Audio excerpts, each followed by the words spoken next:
Croyez à la bonne nouvelle. Shalom, shalom, homme de Dieu. Shalom. Oui, bonjour. Ma question serait portée sur Jérémie 8:8 pour comprendre quelle est la plume mensongère que ça parle. Oui, des scribes. Quels sont ces livres qu'ils ont gardés concernant leur propre tradition pour conserver leurs principes, leurs pratiques? D'accord. Nous allons déjà répéter le chapitre pour tous ceux qui nous écoutent, pour leur édification également, et votre édification, puisque la question vient de vous.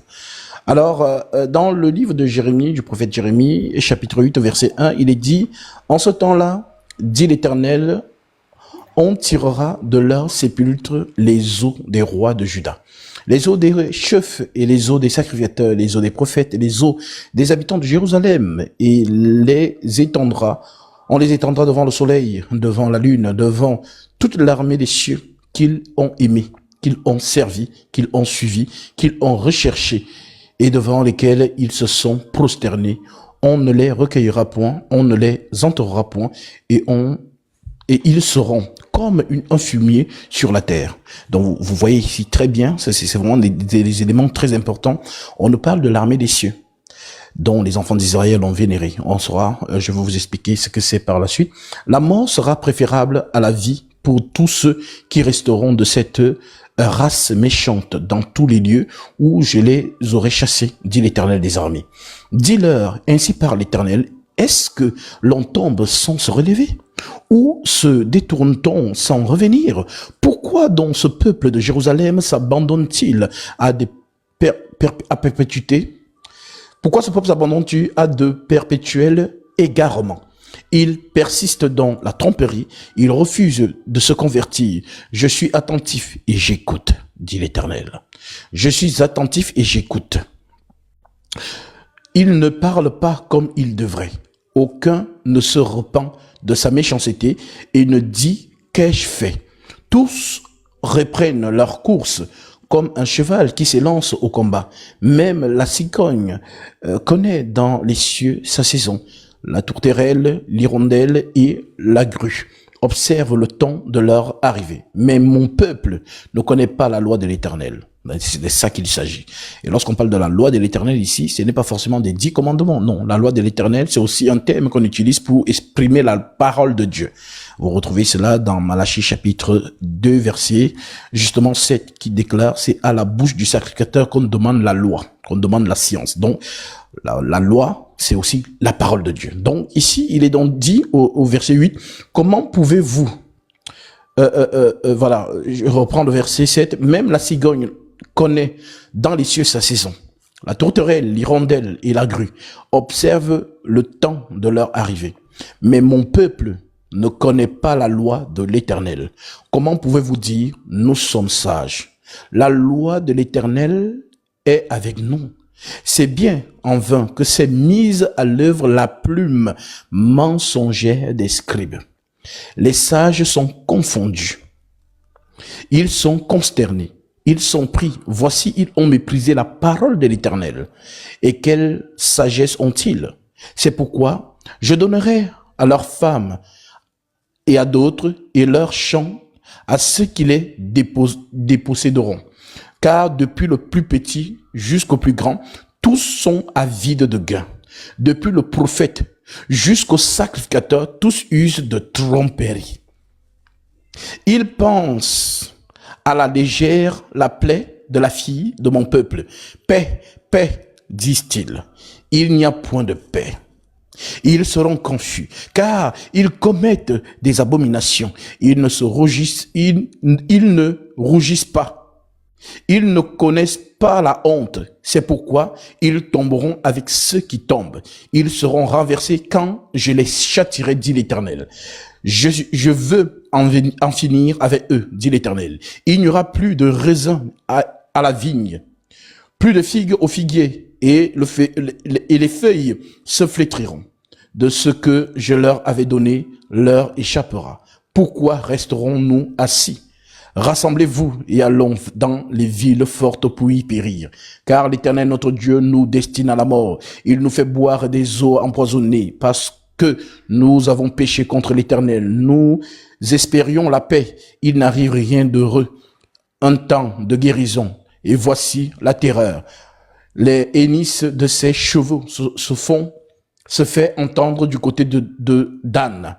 Et au bruit de leur hennissement, toute la terre tremble. Ils viennent, ils dévorent le pays et ce qu'ils renferment, la ville, ceux qui habitent, car j'envoie parmi vous les serpents, des basiliques, contre lesquels il n'y a point d'enchantement. Ils vous mordront, dit l'Éternel. Donc, nous avons ici une sentence que le Dieu d'Israël, parce qu'ici il s'agit de son peuple qui s'est détourné de sa loi, qui s'est détourné de sa parole. Voilà donc pourquoi on parle de la plume mensongère des scribes. Donc le scribe c'est qui déjà? Le scribe c'est celui qui écrit ou qui recopie. C'est ça le scribe. Alors, on n'est que sage que par la parole de l'Éternel. On n'est pas sage par sa propre parole ou par ses propres discernements. Non. Le discernement profond, c'est l'écriture. Lorsque le Seigneur nous dit, par exemple, ma sœur, les paroles que je vous ai dites sont esprit et vie. Jean chapitre 6. Les paroles que je vous ai dites sont esprit et vie. Éprouvez les esprits pour savoir s'ils sont de Dieu. Éprouvez les esprits pour savoir qu'ils sont de Dieu. Alors, c'est quoi les esprits qu'on doit éprouver? Alors, quand on dit ça, on pense que ce sont des fantômes qui vont venir ou des démons. Non. Éprouver un esprit, c'est par la parole. Tu ne peux qu'éprouver un esprit étranger par la parole de Jésus. Ce que Jésus a dit, c'est ce que je mets en pratique. Ce qu'il n'a pas dit, c'est ça, éprouver. C'est-à-dire que si une personne vient te parler en dehors de la parole de Jésus, par une autre science, une autre philosophie, qui sonne peut-être bien à l'oreille, c'est donc ça en fait la plume mensongère des scribes. Voilà donc pourquoi vous retrouvez cela justement dans Romains chapitre 1 que je vais lire, pour corréler justement ce que nous venons d'entendre dans Jérémie chapitre 8. Romains chapitre 1. Nous sommes ici au verset 18 qui déclare: la colère de Dieu se révèle du ciel contre toute impiété et toute injustice des hommes qui retiennent injustement la vérité captive. Donc il y a la vérité, mais elle est retenue captive. Prenons un exemple tout court. Marie est montée au ciel le 15 août. Beaucoup de gens ont mis foi en ça, mais ça vient de quelle écriture? C'est donc ça qu'on appelle plume mensongère des scribes, qui justement trompe le peuple par des sciences, par des paroles qui viennent d'eux-mêmes et non de l'Éternel. Voilà ce que signifie ce verset, ma sœur. C'est ça qu'on appelle plume mensongère des scribes. Ce n'est pas que non, il y a un livre qui est caché, que les gens ne connaissent pas. Non, parce que si nous disons qu'il y a un livre qui est caché, que les gens ne connaissent pas, alors la prophétie de Ésaïe chapitre 34 verset 16 tombe dans l'eau. Lisons cette prophétie. Si nous prenons donc Ésaïe chapitre 34 au verset 16, il est écrit: consultez le livre de l'Éternel et lisez. Aucun d'eux ne fera défaut. Aucun d'eux ne fera défaut. Ni l'un ni l'autre ne manqueront. Donc, le livre de l'Éternel, les livres de l'Éternel ne peuvent pas se perdre. Ni l'un ni l'autre, parce que sa parole l'a déjà prophétisé. Ni l'un ni l'autre ne manqueront, car sa bouche l'a ordonné. C'est son esprit qui les rassemblera. Et si nous corrélons cela avec Ecclésiaste chapitre 12 au verset 13, il est écrit: les paroles des sages sont comme des aiguillons et rassemblées en un recueil. Donc, c'est quoi le recueil? Puisque c'est une prophétie. C'est quoi le recueil aujourd'hui? Les paroles des sages sont comme des aiguillons et rassemblées en un recueil. Elles sont comme des clous plantés donnés par un seul maître. Donc, qui sont donc ces sages dont l'Écriture parle? Les sages ici sont les prophètes et les sages sont les apôtres. Voilà donc pourquoi nous pouvons donc corréler cela avec 1 Pierre, chapitre 1, 10, je cite, « Les prophètes qui ont prophétisé, touchant la grâce qui vous était réservée, ont fait de ce salut l'objet de leur recherche et de leur investigation, voulant sonder l'époque et les circonstances marquées par l'Esprit de Christ qui était en eux. » Donc les prophètes ont prophétisé par l'Esprit de Christ qui était en eux. Donc, maintenant, le verset continue en disant « Et qui attestait d'avance les souffrances de Christ et la gloire dont elles seraient suivies. Il leur fut révélé que ce n'était pas pour eux-mêmes, mais pour vous, qu'ils étaient les dispensateurs de ces choses qu'on vous ont annoncé, ceux qui vous ont prêché l'évangile par le Saint-Esprit envoyé du ciel et dans lesquels les anges désirent plonger leur regard. » Donc, l'enseignement des apôtres, des prophètes, et l'enseignement des apôtres, c'est ce qu'on appelle parole des sages. Donc, quand on parle des épîtres apostoliques, il y a aussi les épîtres des prophètes. En d'autres termes, les livres des prophètes, les lettres des prophètes. Donc, c'est lorsqu'on rassemble donc les lettres des prophètes et qu'on rassemble les lettres des apôtres, c'est ce qui forme donc ce que nous venons donc de lire dans Ésaïe. Les paroles des sages sont comme des aiguillons rassemblés dans un recueil. Voici donc le recueil là, ici, que nous appelons en ce siècle Bible. Le recueil. Donc, vous allez voir donc que les gens vont vous dire, oh, il y a plusieurs versions de Bible. Alors, si nous revenons à l'histoire, nous allons voir que le Vatican va nous dire que c'est eux qui nous ont donné la Bible.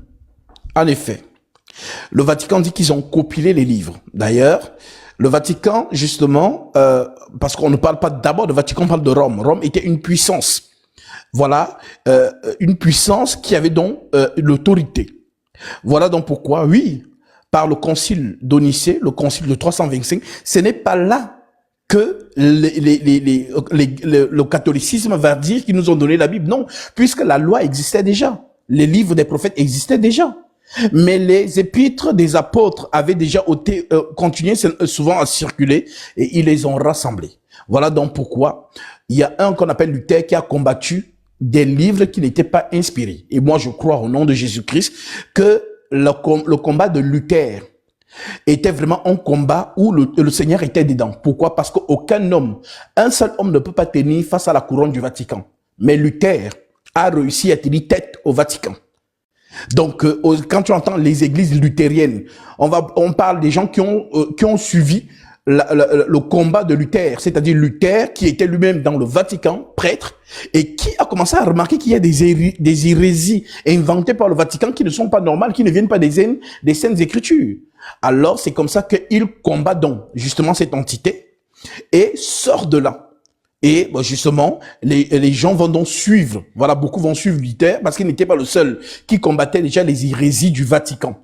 Donc, il y avait beaucoup, justement, de personnes qui s'érigeaient contre la couronne du Vatican. Mais on va dire que celui qui, justement, a réussi, justement, à blesser, d'une certaine manière, cette autorité, c'est Luther. Voilà donc pourquoi on se retrouve avec sa Bible de 66 livres que lui estime être inspirés.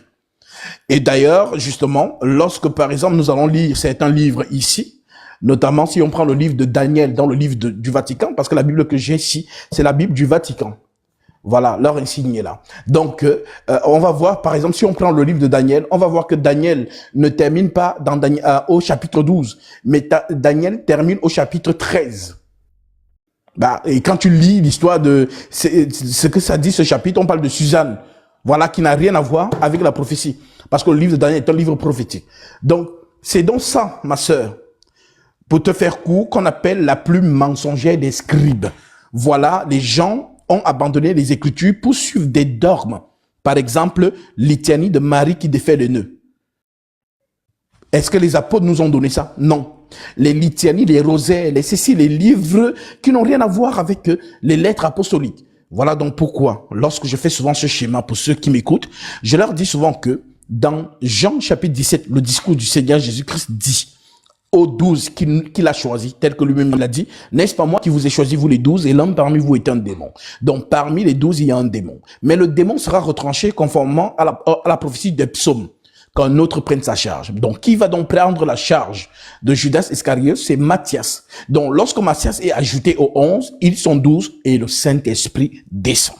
Voilà donc pourquoi Jésus dit donc à ces 12-là, je ne prie pas seulement pour eux, mais encore pour tous ceux qui croiront en moi par leur parole. Donc le chrétien d'aujourd'hui, s'il veut croire en Jésus-Christ, il doit seulement croire par les paroles des 12 apôtres. C'est donc ça en fait. Donc quiconque se détourne donc de l'enseignement des apôtres pour suivre d'autres dogmes, pour suivre d'autres livres qui n'ont rien à voir avec ce que les apôtres justement nous ont écrit dans les lettres, à ce moment-là, vous êtes clairement dans la plume mensongère des scribes, tout simplement. J'espère que ma sœur, tu l'auras compris.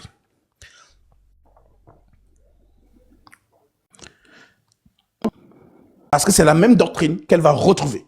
Maintenant, si moi, en tant qu'apôtre Pierre ou apôtre Paul, je vous écris une lettre propre à vous, non, j'écris seulement cette lettre seulement pour les Thessaloniciens, ça n'a rien à voir avec les Galates. Ça veut donc dire que chaque assemblée avait sa doctrine, ce qui est faux. Donc, les lettres, voilà pourquoi Paul pouvait dire dans une des lettres, lorsque cette lettre aura été lue chez vous, faites aussi en sorte qu'elle soit lue dans les églises des Laodiciens. Ouais. Donc voilà, j'espère vraiment qu'elle a compris. Et voilà, des lettres, ils auraient pu ajouter à la dernière lettre que nous avons dans les Saintes Écritures, c'est la lettre de Jude. Si je prends la Bible du Vatican, qui disent qu'ils nous ont donné la Bible, forcément, si je vais dans leur Bible, j'interroge quelle est la dernière lettre, voilà, aux chrétiens. La dernière lettre aux chrétiens, c'est la lettre de Jude. Dans toutes vos Bibles, si vous ouvrez, vous allez voir Jude étant la dernière lettre. Donc, voici ça ici. La dernière lettre, c'est la lettre de Jude. Donc, si le Vatican avait eu vraiment la main dessus, il pouvait justement ne pas arrêter la Bible à la dernière lettre qui est Jude, mais ajouter le rosaire. La lettre dans le rosaire, ajouter la lettre des soi-disant pères de l'église que eux ils font référence. Vous allez remarquer que eux ils parlent beaucoup des pères de l'église. Les Ignace d'Antioche et tout ça, les Saint-Jean de Chrysostome et tout ça machin. Mais ils ne parlent pas de ce que Christ nous a donné, en d'autres termes, les 12 apôtres. Ce sont eux ma référence. Moi je suis de 2025. Donc si je dois me référer à quelqu'un, c'est aux 12 et non à ses pères. Je ne les connais pas. Voilà pourquoi les lettres de l'apôtre, justement Paul, de Thessaloniciens 2,15, est ainsi donc frères, demeurez fermes et retenez les instructions que vous avez reçues, soit par notre parole, soit par notre lettre. Les lettres sont là, dont notre foi, nous les chrétiens, repose sur ces lettres-là, tout simplement. Oui, ma sœur, shalom. Shalom, mon frère. Shalom. Je voulais poser une question. Oui. Dans le livre de Nombre, donc je vais essayer de prendre un peu plus haut. Je suis dans Nombre 9. Ma question se situe au verset 12, mais je pense prendre vers le verset 8 pour pouvoir donner l'esprit de la chose. On dit, je lis la parole de Dieu. On dit, Moïse leur dit, attendez que je sache ce que l'Éternel vous ordonne. Et l'Éternel parla à Moïse et dit, parle aux enfants d'Israël et dis-leur, si quelqu'un d'entre vous ou de vos descendants est impur à cause d'un mort ou est en voyage dans le lointain, il célébrera la Pâque en l'honneur de l'Éternel. C'est au second mois qu'ils la célébreront, le 14e jour, entre les deux soirs. Ils la mangeront avec le pain sans levain et des herbes amères. Ils n'en laisseront rien jusqu'au matin, et ils n'en briseront aucun os. En fait, je vais m'arrêter là, c'est là ma question. Vu qu'on dit, la parole dit plutôt, la loi est l'ombre des choses à venir. Je voulais savoir, ici j'ai remarqué qu'on dit, en mangeant la viande de la Pâque, ils n'en briseront pas les os. C'est une préfiguration du Christ à la croix qui n'a pas eu les os brisés. Bien évidemment. Bien évidemment. Et ça, je pense qu'on l'avait déjà expliqué avec le mouvement prophétique concernant Exode chapitre 12. Dans Exode chapitre 12, c'est là où on parle de la Pessa. La Pessa qui veut dire en hébreu passer par-dessus. Mais qu'est-ce qui est passé par-dessus? L'exterminateur. Dieu envoie justement l'exterminateur pour justement faire périr les premiers-nés en Égypte. Maintenant, Dieu dit que je passerai, parce que c'était lui. Je passerai, et lorsque je verrai le sang, je passerai au-dessus de vous. Donc le sang servait à cet exterminateur c'est-à-dire le signe du sang faisait en sorte que il n'approche pas ces maisons. Donc quand la mort est répandue, lorsqu'il y a le sang de cet agneau qu'on devait immoler entre les deux soirs, cet agneau préfigurait donc le sang de Jésus. Cet agneau préfigurait Jésus. Et les deux soirs préfiguraient justement le sacrifice de Jésus qui, effectivement, est mort entre les deux soirs. Voilà pourquoi le jour où il était crucifié, c'était un jour qui suivait son cours. Et subitement, dans un jour, se manifeste un autre soir, c'est-à-dire l'obscurité, ce que les gens ont appelé l'éclipse. Le jour où Jésus meurt, on dit qu'une obscurité envahit toute la terre. Donc ça fait donc deux soirs. Donc un jour qui suit son cours et subitement un autre soir, parce que le jour selon Dieu commence la nuit. Voilà pourquoi dans Genèse 1, il est écrit, il y eut un soir, il y eut un matin, ce fut le premier jour. Donc le jour ne commence pas le jour, mais le jour commence la nuit. Donc un soir, un matin, ça fait un jour. Voilà donc pourquoi le jour où notre Seigneur est immolé à la croix, est crucifié, c'était un jour qui suivait son cours.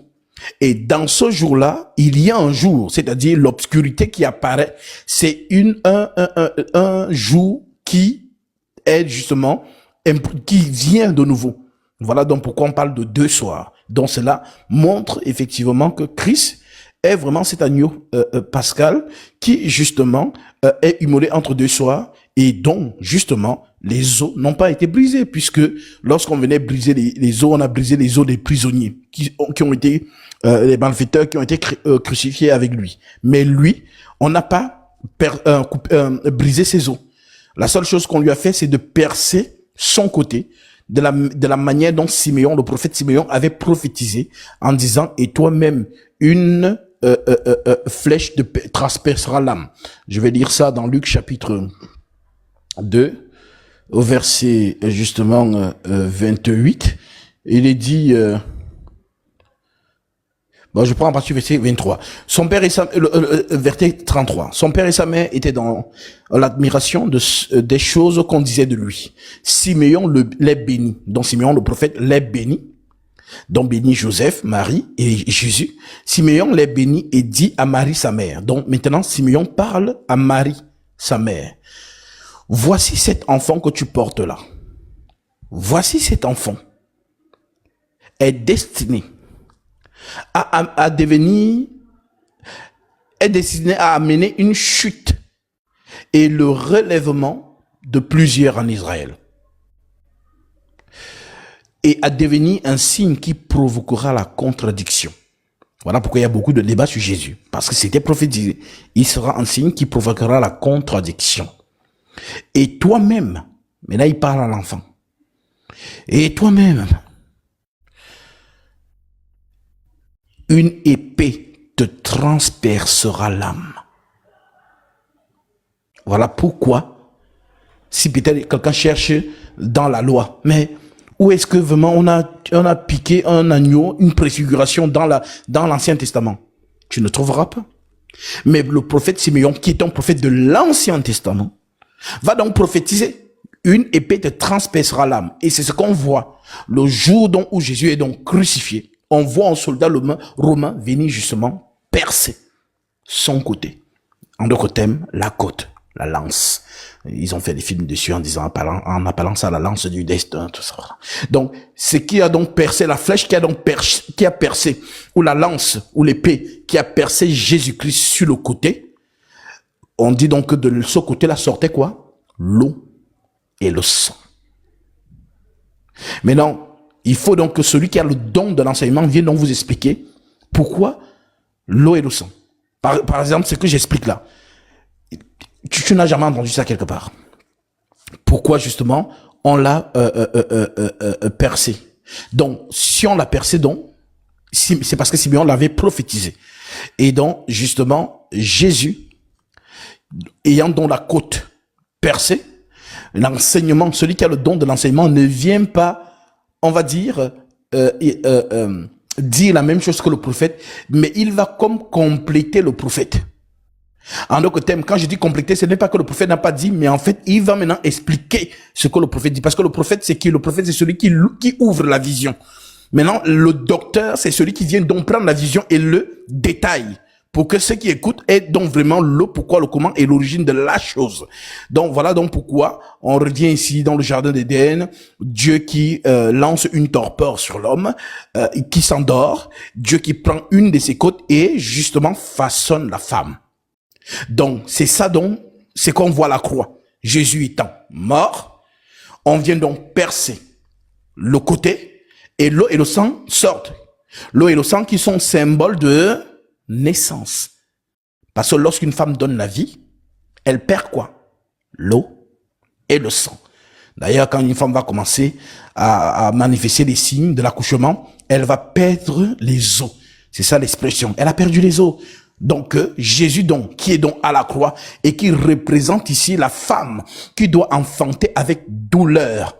Il accomplit cette prophétie. Tu enfanteras avec douleur. Voilà pourquoi on dit que même Paul utilise cette expression en disant « Mes enfants, pour qui je souffre de nouveau les douleurs de l'enfantement. » Donc Jésus-Christ, et c'est celui justement qui donne donc vie à la nouvelle Ève. Et la nouvelle Ève, c'est qui? Ben, c'est celle que vous appelez l'Église. Donc, de la même manière que Dieu voit Adam dans le jardin, Dieu le fait dormir, la torpeur, en profond sommeil. Dieu vient donc, Adam étant dans son sommeil, prend donc le côté. Mais il a pris comment? Ben justement, il a pris la côte. Donc il a percé. Il a pris la côte d'Adam, parce que pour prendre ta côte, il faut percer. Il faut déchirer. C'est ce qu'on avait, si c'était aujourd'hui, de manière moderne, on allait dire que voilà, il y a eu opération.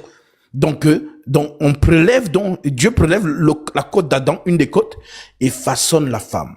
C'est donc ça. Justement aussi, Jésus qui est cette préfiguration, lui aussi, son côté est donc, percé, et l'eau et le sang sortent, qui sont donc symboles de naissance. L'eau et le sang symbolisent la naissance. Une femme qui donne la vie. L'eau et le sang symbolisent la naissance. Voilà donc pourquoi Jean reprend ça. Si je prends ça dans Jean chapitre 1 Jean, l'épître de 1 Jean, chapitre 1.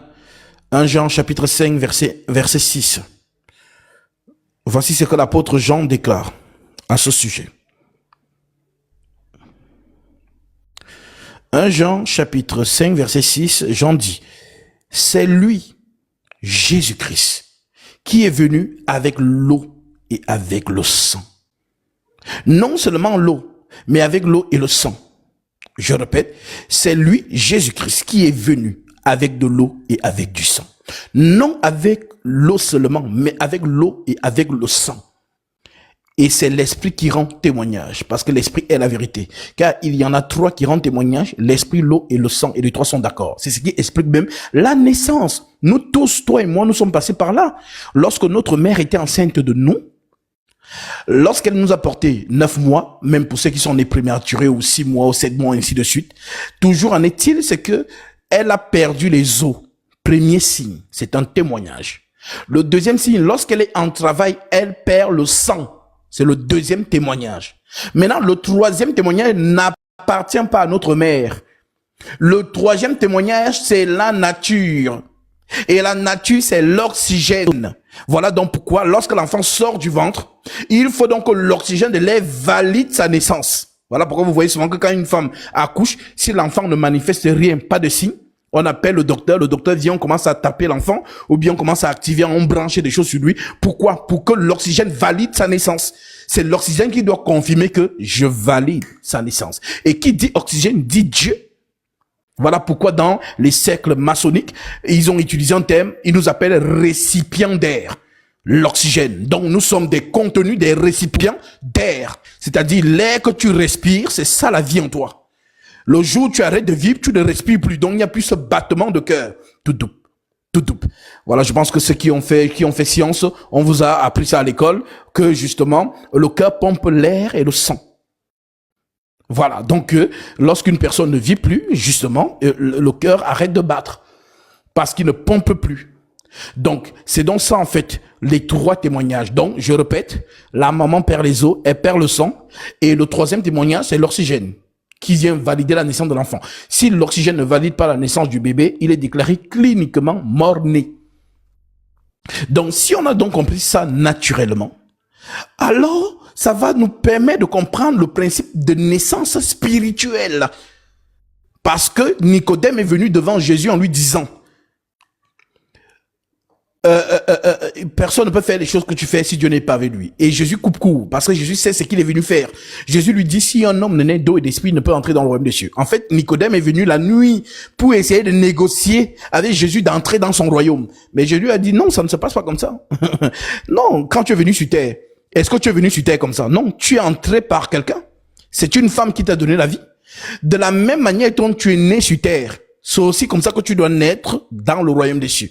Sauf que c'est une femme qui t'a donné la vie naturellement sur terre.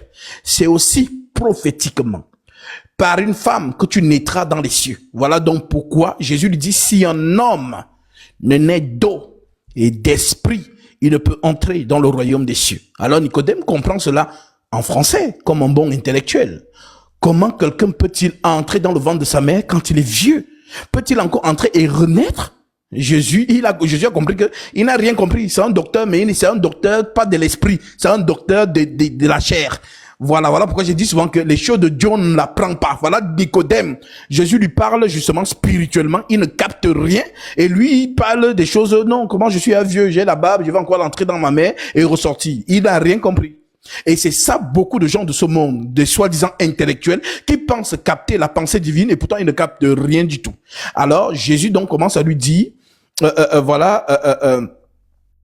si un homme ne naît d'eau et d'esprit, il ne peut entrer dans le royaume des cieux. Si je te parle des choses terrestres et que tu ne comprends pas, comment comprendras-tu quand je te parlerai des choses célestes? Tu entends le bruit du vent, mais tu ne sais d'où il vient et où il va. Il en est ainsi de tout homme qui est né de l'esprit. Jésus parle de naissance de l'esprit. Mais Nicodème ne capte rien. Jésus parle clairement, sois clair directement. Toi, tu parles du vent. Il ne capte rien. Il ne capte rien. Il dit qu'il est docteur, mais il ne capte rien. Voilà pourquoi Jésus interroge son doctorat. Jésus lui dit, tu es docteur d'Israël et tu ne sais pas ces choses. Tu es docteur. Donc Jésus lui dit, mais le doctorat que tu as, qui t'a donné ça? Tu n'es pas docteur. Parce que si tu étais docteur, entre nous les docteurs, on allait se comprendre. Parce qu'on appelait Jésus Rabbi, en d'autres termes, docteur. Donc, un docteur de la loi et un docteur qui n'a pas fait leur chose-là, Jésus lui pose donc la question que, mais attends, c'est bizarre, moi je te parle des choses, toi tu ne comprends pas. Donc c'est toi qui enseignes Israël. Donc si toi, le docteur d'Israël, tu enseignes le peuple là est vide. Le peuple là ne connaît rien. Parce que c'est toi qui les enseignes. Donc, tu n'as pas l'esprit. Donc, le peuple là, c'est un peuple mort. Donc, le peuple, ce dont Jésus enseigne, c'est le vrai doctorat, le doctorat de l'esprit, qui ne s'étudie pas, qui ne s'achète pas, qui ne se forme pas. C'est de l'esprit. Voilà pourquoi on pouvait dire de lui, les pharisiens, comment un homme sans instruction peut-il connaître les Écritures? C'est écrit. Comment un homme sans instruction peut-il connaître les Écritures? Oui, parce que sa science n'est pas de l'homme. On n'étudie pas Dieu, Dieu se révèle. Voilà donc pourquoi celui que Dieu appelle l'inspire. Comme Paul a donc capté ça, Paul se dit donc, donc tous les diplômes que j'ai eus dans l'école de Gamaliel, qui était aussi comme Nicodème, ça veut dire que tout ça, ce n'est rien, c'est la boue en fait. Et c'est là qu'il appelle la connaissance du Saint-Esprit l'excellence de la connaissance. Donc, à cause de la connaissance spirituelle, il a abandonné la chair. Alors, si on a donc expliqué ça, avant de revenir sur Jean, il est important que je rappelle ce discours, puisque nous sommes ici dans ce mouvement. Voilà, nous parlons du brisement des os. On ne va pas seulement expliquer pourquoi on n'a pas brisé ses os, mais on explique aussi pourquoi, justement, son corps a été percé. Voilà, notamment dans ce côté-là. Alors, dans le Jean chapitre 3,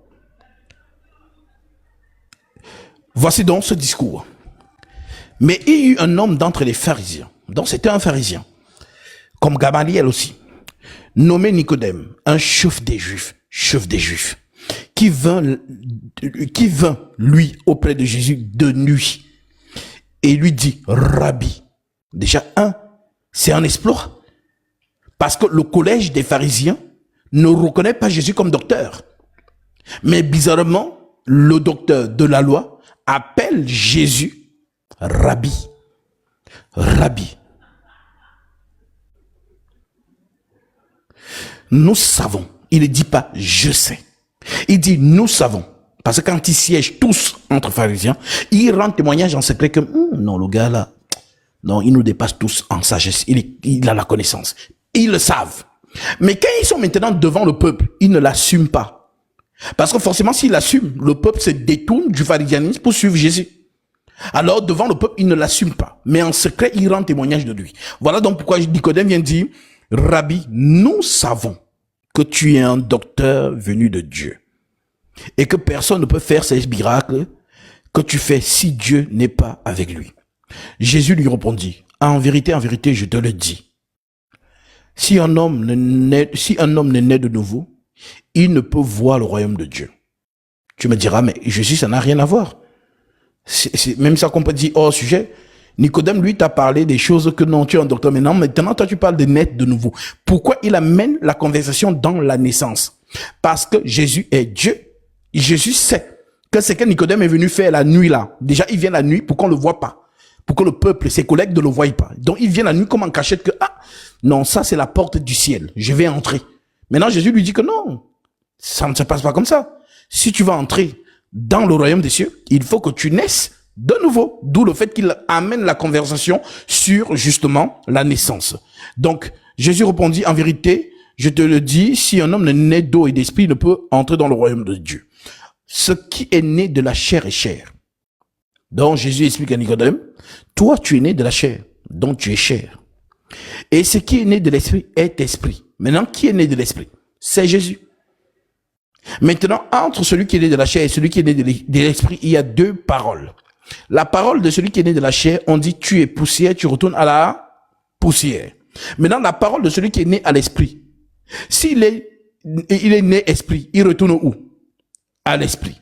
Ce qui explique donc pourquoi son corps ne pouvait pas se décomposer comme le corps de tous ceux qui sont nés de la chair. Le corps de Jésus n'a pas pourri parce que ce n'est pas sa nature. Il n'est pas terrestre, il est céleste. Donc, aussi longtemps qu'il peut rester dans le sépulcre de Joseph d'Arimathée, son corps ne va jamais pourrir ou se décomposer. Pourquoi? Parce que la terre ne le reconnaît pas. La terre ne peut pas le décomposer. Un peu comme un organisme qui mange, tu manges quelque chose et ton organisme ne reconnaît pas la chose, il rejette ça. C'est ce qu'on appelle souvent des intoxications alimentaires. Parce que ton foie ne reconnaît pas ça, il rejette. Donc pareil, la terre donc, prends-le comme un foie qui avale des choses et qui les broie. Et quand le foie finit de broyer, qu'est-ce qui se passe? Ben ça ressort comme vous savez. Maintenant, quand le corps de Jésus donc arrive, la terre n'arrive pas à le broyer, il n'arrive pas à le décomposer. Mais pourquoi? Parce qu'il n'est pas de la nature terrestre, il est céleste. Alors, comme il est céleste, il retourne à l'esprit. Mais Adam retourne à la terre. Tu es poussière, tu retourneras à la poussière. Tu es esprit, tu retournes à l'esprit. D'où la phrase qu'il sort à Nicodème. En vérité, je te le dis. Ce qui est né de la chair est chair. Ce qui est né de l'esprit est esprit. Ne t'étonne pas que je t'ai dit, il faut que vous naissiez de nouveau. Le vent souffle où il veut. Et tu entends le bruit, mais tu ne sais d'où il vient et où il va. Il en est ainsi de tout homme qui est né de l'esprit. Donc, il explique à Nicodème que c'est lui le vent. Jésus est le vent. Parce qu'on ne sait pas d'où il vient et où il va. Et il dit que c'est comme ça pour tout homme qui naît de l'esprit. Alors, il continue en disant, le vent souffle où il veut, tu entends le bruit, mais tu ne sais d'où il vient et où il va. Il en est ainsi de tout homme qui est né de l'esprit. Nicodème lui dit, comment cela peut-il se faire? Jésus lui répondit, tu es docteur d'Israël et tu ne sais pas ces choses? En d'autres termes, Nicodème, tu n'es pas docteur. Est-ce que vous captez ça? Tu n'es pas docteur. vous avez fait vos choses là-bas sur terre, où vous vous êtes donné des titres, mais tu ne l'es pas. Donc si toi, donc qui es docteur, tu enseignes ce peuple-là, ce peuple est mort, parce qu'ils n'ont pas la science de l'esprit. Tu es docteur d'Israël et tu ne sais pas ces choses. En vérité, je te le dis. Nous disons ce que nous savons et nous rendons témoignage de ce que nous avons vu et entendu. Mais vous ne recevez pas notre témoignage. Voilà pourquoi je vous dis toujours que l'homme de Dieu a un témoignage. Quel est le témoignage de l'homme de Dieu? Je vous ai toujours dit ça. Un homme que Dieu envoie a un témoignage. C'est ce que Jésus dit. Nous avons, je répète, en vérité, je te le dis, nous disons ce que nous savons et nous rendons témoignage de ce que nous avons vu. Tu es homme de Dieu, est-ce que tu as vu? Tu es homme de Dieu, est-ce que tu as vu? De quel voir, de quelle vue Jésus dit, parle. C'est ton témoignage à toi. Ce qui fait en sorte que même si les gens t'insultent, même si tu trouves 8 milliards de personnes sur la terre, tu dis des choses et que les gens ne t'écoutent pas, tu sais ce que tu as vu. Donc, en fait, tu as pitié d'eux. Tu as pitié d'eux. Les gens qui ne t'écoutent pas, tu as pitié d'eux. Mais ceux qui t'écoutent, tu es dans la joie pour eux parce qu'ils ont su reconnaître l'émissaire qui se trouve sur la porte pour les amener au ciel. C'est donc ça le témoignage. Voilà pourquoi un homme de Dieu ne cherche pas, à avoir l'unanimité. Non, même Jésus lui n'a pas eu l'unanimité. Donc l'homme de Dieu ne doit pas, ne cherche pas à avoir des gens, c'est-à-dire des foules. Non. Donc il est la porte du ciel. Ceux qui vont savoir reconnaître ça vont le suivre. Voilà pourquoi vous avez peut-être une expression dans Actes chapitre 17 où Paul arrive à Athènes, il prêche la parole, la foule se moque de lui, mais l'Écriture dit quelques-uns néanmoins s'attachèrent à lui. Donc certains ont écouté, ont refoulé, et d'autres ont écouté et ont accepté. Et donc ils se sont attachés au ministère de l'apôtre Paul. Donc ils l'ont suivi. Donc c'est pareil. Alors en vérité, je te le dis, nous disons ce que nous savons et nous rendons témoignage de ce que nous avons vu. Et vous ne recevez pas notre témoignage. Pierre peut prêcher Jésus parce qu'il l'a vu dans les deux dimensions. Corps et lumière. Matthieu 17. Son visage resplendit comme la lumière et ses vêtements deviennent blancs comme la neige. Donc, Pierre a vu. Et quand Pierre te prêche, il te dit vraiment accroche-toi parce qu'il sait ce qu'il a vu. Donc toi aussi tu verras cela. Voilà pourquoi l'homme de Dieu que Dieu a envoyé, il a le souci des âmes, il a la peine des âmes, c'est-à-dire c'est le conducteur. Et donc il doit conduire ses âmes jusqu'au Christ. Et il se donne, il se tue pour ça et il meurt au front. L'homme de Dieu, c'est pas porter les grosses cravates, les grosses montres et tout. Non! L'homme de Dieu, c'est un conducteur des âmes. Donc, même s'il n'a que 2 âmes qui l'ont suivi, il doit conduire les 2 âmes-là jusqu'à Jésus. C'est ça l'homme de Dieu. Alors, quand je dis souvent, c'est ça mon témoignage. Quand Paul, à chaque fois qu'on doutait de lui, il dit, n'ai-je pas vu Jésus notre Seigneur? N'êtes-vous pas mon œuvre dans le Seigneur? Si pour d'autres, je ne suis pas apôtre, je le suis au moins pour vous, car vous êtes le sceau de mon apostolat. Donc, Paul a vu. Voilà pourquoi Jésus devait lui donner ce témoignage sur le chemin de Damas. Paul a vu Jésus. Paul a reçu le mandat de Jésus. Donc, quand il sort, il sait que le maître s'est montré à lui. Donc, l'homme de Dieu qui n'a pas ce témoignage-là, ce n'est pas un homme de Dieu. Voilà pourquoi celui qui a ce témoignage, avec assurance, même si ce n'est qu'une seule personne qui le suit, il sait que non, c'est lui, c'est celui-ci pour qui le Seigneur m'a envoyé. Il n'est pas là pour convaincre, pour ainsi de suite, pour essayer d'avoir l'unanimité. Non. Il parle, il prêche. Si on ne l'écoute pas, il secoue la poussière de ses pieds, il sort. C'est ça que le maître nous a dit. Lorsque vous entrez dans une ville et qu'on refusera d'écouter vos paroles, secouez la poussière de vos pieds et sortez de cette ville. Ok? Donc, personne n'est monté au ciel, entérine Jésus. Je reprends le verset 12. Si vous ne croyez pas quand je vous ai parlé des choses terrestres, comment croirez-vous quand je vous parlerai des choses célestes? Alors que si tu n'as pas cru lorsque j'ai prêché basiquement, comment croiras-tu lorsque je me parlerai par révélation? C'est ça les choses célestes. Donc nous ne sommes plus dans les choses de la chair, de la terre. Nous montons maintenant dans les choses de l'esprit. Voilà pourquoi lorsque je laisse les choses de la terre et que je commence à enseigner le Jésus esprit, les gens sont perdus. Voyez-vous? Donc, personne n'est monté au ciel, dit le Christ, si ce n'est celui qui est descendu du ciel. Alors quand on ne capte pas, on se dit, mais Jésus, attends, mais Élie est monté au ciel. Enoch, il allait où? Ah, vous voyez, la Bible se contredit. Pourtant, pas du tout. Parce que l'Enoch qui monte au ciel, c'est une préfiguration de Jésus. L'Élie qui monte au ciel, c'est une préfiguration de Jésus. Voilà pourquoi il monte au ciel comme eux.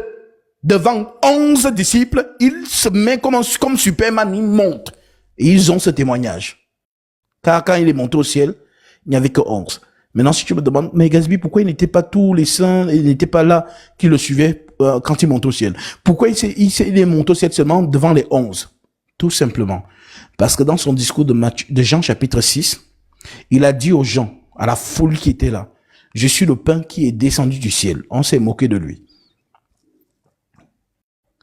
Et parce que les gens se disaient que, attends, nous, on n'a jamais eu un événement aussi où il y a un pain qui est descendu du ciel. Mais tu es le fils de Joseph, le fils de Marie. Comment ça, tu es descendu du ciel? Personne ne t'a vu descendre du ciel. Au moins que nous, tous qui sommes ici, nous avons loupé cet événement. Comment peux-tu dire que tu es descendu du ciel? Même les apôtres, à un moment donné, se disaient que, attends, oui, si on lui dit, tu es descendu quand? Mais Jésus parlait en parabole. Donc, voilà donc pourquoi, lorsqu'il a terminé ce discours de Matthieu 6, c'est ce jour-là que beaucoup de ses disciples qui marchaient avec lui ont dit qu'on ne marche plus avec lui. Vous le savez, des disciples se sont retirés. Et lorsque ces disciples se sont retirés pour ne plus marcher avec lui, parce que pour eux, ils disaient n'importe quoi, les 12 sont donc restés. Et Jésus dit aussi à ces 12-là, et vous, ne voulez pas vous aussi vous en aller? Et Pierre donc répond, Seigneur, à qui irions-nous? Tu as les paroles de la vie éternelle. Donc, parce que justement Pierre a cru, ils se sont accrochés. C'est là où Jésus va donc leur prouver que c'est que je vous avais dit. Je ne vous ai pas menti. Regardez donc, je pars. Et ils ont vu le Seigneur s'élever comme Superman. C'est pas la science-fiction. Comme ça, qu'il se lève, il part. Là maintenant, ils ont donc compris le discours de Matthieu 6. Voilà qu'il est vraiment descendu du ciel. Oui. Donc, voilà pourquoi il dit, personne n'est monté au ciel. Si ce n'est celui qui est descendu du ciel, le Fils de l'homme qui est dans le ciel. C'est donc ça, en fait, voilà pourquoi les 11 seulement l'ont vu monter au ciel. Donc, si on vous pose une question par rapport à ça, voilà, c'est ainsi que vous devriez répondre. Alors, tu vois donc que Jésus parle donc de la nouvelle naissance ici. Nicodème comprend. Et c'est ainsi que, dans une lettre, on dit que beaucoup de sacrificateurs se sont convertis en Jésus, en effet. Donc, lorsqu'on revient donc dans 1 Jean, Jean parle donc de cette eau, l'eau et le sang qui sont sortis.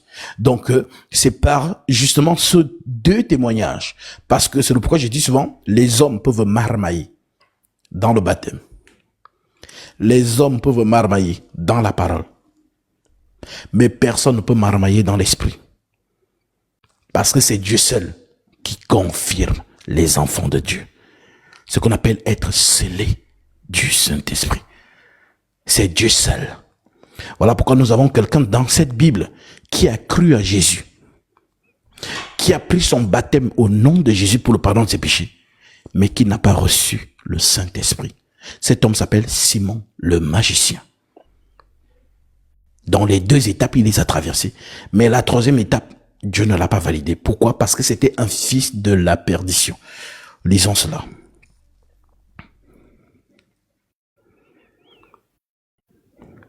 Acte 8, 9.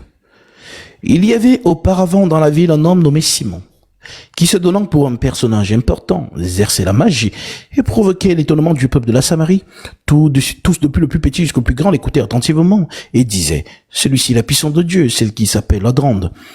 Ils l'écoutaient attentivement parce qu'ils les avaient longtemps étonnés par ses actes de magie. Mais quand il eut cru à Philippe, qui leur annonçait la bonne nouvelle du royaume de Dieu et du nom de Jésus-Christ, hommes et femmes se firent baptiser.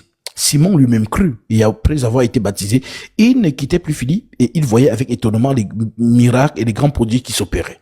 Les apôtres qui étaient à Jérusalem, ayant appris que la Samarie avait reçu la parole de Dieu, y envoyèrent Pierre et Jean. Ceux-ci arrivèrent chez les Samaritains, priaient pour eux afin qu'ils reçussent le Saint-Esprit. Car ils n'étaient encore descendus sur aucun d'eux, ils avaient seulement été baptisés au nom du Seigneur Jésus. Alors Pierre et Jean leur imposèrent les mains afin qu'ils reçussent le Saint-Esprit. Lorsque Simon vit que le Saint-Esprit était donné par l'imposition des mains des apôtres, il leur offrit l'argent. Donc il essaie d'acheter le Saint-Esprit. Il leur offrit l'argent en disant, accordez-moi aussi ce pouvoir, afin que celui à qui j'imposerai les mains reçoive le Saint-Esprit. On n'achète pas ça. Seuls les 12 ont ce pouvoir. Personne ne peut le faire. Seuls les 12. Et les gens qui veulent s'appuyer sur Ananias, oh, Ananias a imposé les mains à Paul, il a reçu le Saint-Esprit. C'était sur recommandation directe de Jésus-Christ qui lui a apparu. Donc si le Seigneur m'apparaît, me dit, mon fils, va imposer les mains à telle personne. Là, je pars, je le fais. Mais s'il ne m'envoie pas, je vais improviser. Depuis que je baptise, quelqu'un peut vous dire que je lui ai imposé les mains. Jamais. Je baptise, là, dès que la personne reçoit le Saint-Esprit, moi-même, je suis étonné en même temps. Et je glorifie le Seigneur. Parce que ceux qui avaient ce pouvoir, c'était les 12. Les 12 sont la continuité de Jésus. Les 12 sont la continuité. Ceux qui étaient le jour où ils montaient au mont des Oliviers, alors qu'ils partaient, les 12, y compris Matthias par la suite, sont ceux-là. Voilà donc pourquoi le Seigneur donne donc ce pouvoir aux 12, et y compris Paul par la suite. Donc personne ne peut s'improviser dedans. Voilà pourquoi Simon le magicien essaie d'acheter pour que lui aussi ait cette capacité. Pourtant, ça ne s'achète pas. Donc, les gens qui vous imposent les mains là, je ne sais pas qui vous a envoyé. Comme vous êtes aveugle et que voilà, ben c'est normal. Si vous êtes aveugle, ils vous feront la connaissance pour sortir de cet aveuglement. Mais Pierre lui dit, que ton argent périsse avec toi, puisque tu as cru que le don de Dieu s'acquérait à prix d'argent. Il n'y a pour toi ni lot, ni part dans cette affaire. Il n'y a pour toi ni part, ni lot dans cette affaire, car ton cœur n'est pas droit devant Dieu. Pourquoi? Il vient de prendre son baptême, Pierre. Comment ça, son cœur n'est pas droit devant Dieu? Oui, répands-toi de ta méchanceté et prie le Seigneur pour que la pensée de ton cœur te soit pardonnée s'il est possible, dit Pierre. Ce n'est pas pardonnable, puisque Dieu ne pardonne pas les fils de la perdition. Dieu a pardonné Satan? Dieu a pardonné Judas Iscariote? Non.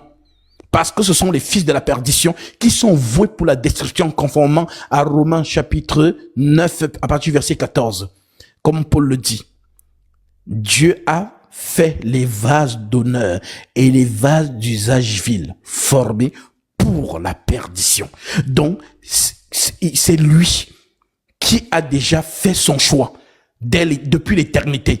Qui est vase d'honneur? Qui est vase d'usage vil? Le vase d'honneur, par exemple, c'est Abel.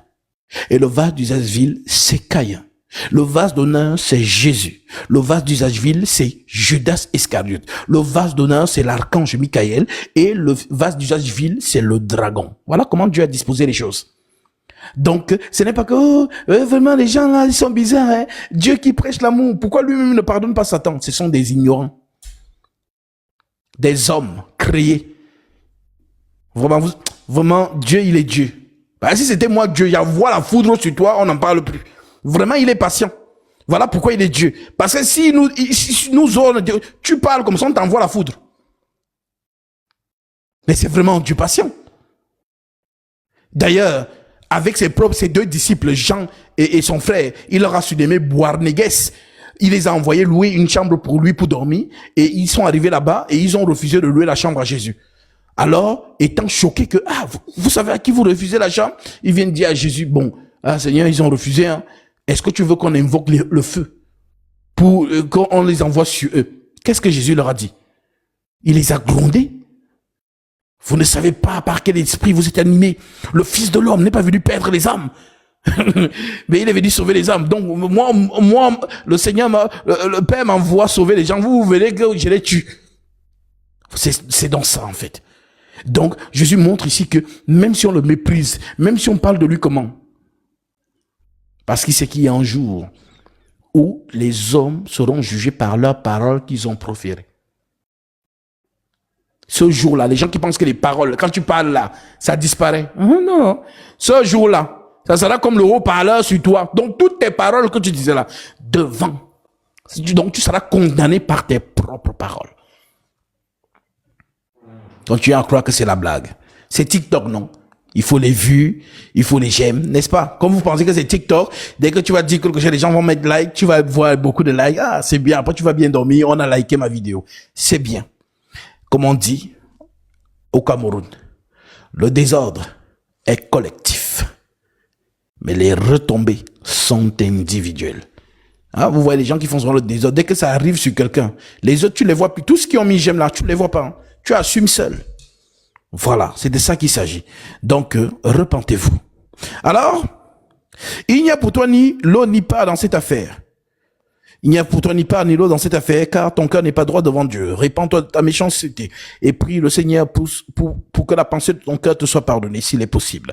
Car je vois, dit Pierre, que tu es dans un ciel amer, dans les liens de l'iniquité. En d'autres termes, c'est un enfant de Satan. Les liens de l'iniquité, c'est Satan. Voilà donc pourquoi il ne pouvait pas recevoir le Saint-Esprit. Ok? Il ne pouvait pas recevoir le Saint-Esprit. Donc, il y a des gens sur terre ici, vous les voyez avec une tête, vous vous ressemblez. Mais c'est les enfants de Satan. Mais ce n'est pas écrit sur leur front que non, enfants de Satan. Non. Voilà pourquoi les enfants de Satan ne peuvent jamais recevoir le Saint-Esprit. Ils vont s'infiltrer. Vous avez vu Simon le magicien, non? Il a cru, non? Oui. Il a été baptisé, non? Oui. Maintenant, vous comprenez la parole de Jésus. Ce n'est pas tous ceux qui me disent Seigneur, Seigneur, qui entreront tous dans le royaume des cieux. Donc, Jésus connaît ses enfants. Je connais mes brebis. Elles me connaissent. Elles entendent ma voix, elles me suivent. Donc, ce n'est pas toi qui décide d'être sauvé. C'est Jésus qui t'accorde son amour. Vous pensez que vous êtes même où? C'est Jésus qui t'accorde son amour. Ce n'est pas toi. Par les efforts, Jésus, tu as vu, j'ai donné l'argent à tel, oh, j'ai acheté telle chose. Ce n'est pas ça. L'Écriture dit, ce n'est pas par les œuvres. Ça ne dépend ni de celui qui veut, ni de celui qui court, mais de Dieu qui fait miséricorde. Donc la miséricorde de Dieu, c'est d'accorder son Esprit Saint. Voilà pourquoi Jésus pouvait dire, et je termine par là, voilà pourquoi Jésus pouvait dire dans Jean chapitre 16, concernant toujours la naissance, ma sœur. Jean chapitre 16, nous sommes ici au verset 21. Il est écrit. Je prends à partir du verset 20. En vérité, je vous le dis, vous pleurerez et vous vous lamenterez, et le monde se réjouira. Vous serez dans la tristesse, mais votre tristesse se changera en joie. La femme, lorsqu'elle enfante, éprouve de la tristesse, parce que son heure est venue, la fameuse heure. Hein? Vous comprenez maintenant? Femme, qu'y a-t-il entre toi et moi? Mon heure n'est pas encore venue. Il a dit ça où? Aux noces, non? De Cana. Voilà. Donc, l'heure là parle de qui? Parle d'une femme qui doit donner la vie. Donc, la femme, lorsqu'elle enfante, éprouve de la tristesse parce que son heure est venue. Mais lorsqu'elle a donné le jour à l'enfant, elle ne se souvient plus de la souffrance à cause de la joie qu'elle a de ce qu'un homme est né dans le monde. Vous donc aussi, vous êtes maintenant dans la tristesse, mais je vous reverrai et votre cœur se réjouira et nul ne vous ravira votre joie. En ce jour-là, vous ne m'interrogerez plus sur rien. En vérité, je vous le dis, ce que vous demanderez au Père, il vous le donnera en mon nom. Jusqu'à présent, vous n'avez rien demandé en mon nom. Demandez et vous recevrez afin que votre joie soit parfaite. Est-ce que tu as demandé? Hein, tu demandes les enfants. Jésus, donne-moi l'enfant, je n'accouche pas. Jésus, donne-moi le mariage. Jésus, donne-moi la voiture. Jésus, donne-moi... Ça, c'est pas la joie parfaite. Il y a des gens qui se marient, c'est chat et chien dans la maison. Souris et chat dans la maison. Pas de bonheur là-bas dedans. Mais le jour du mariage, tu as vu les grosses robes, les grosses voitures, les ceci, cela. Mais il n'y a pas bonheur là-dedans. Tu as eu l'argent aujourd'hui, non? Voilà. Mais après demain, il n'y aura plus l'argent là. Parce que voilà, il faut que tu dépenses. C'est quand tu as l'argent là qu'on te dit que oh, il y a le papa, il est malade, hein, il faut envoyer. L'opération a demandé 80 000 euros. Seigneur, tu viens seulement de me donner. L'argent est bâti. Il n'y a pas bonheur là-dedans. Donc, les choses terrestres, il n'y a pas bonheur dedans. Où est donc le bonheur? Puisque Jésus dit à ses disciples, jusqu'à présent, vous n'avez rien demandé à mon nom.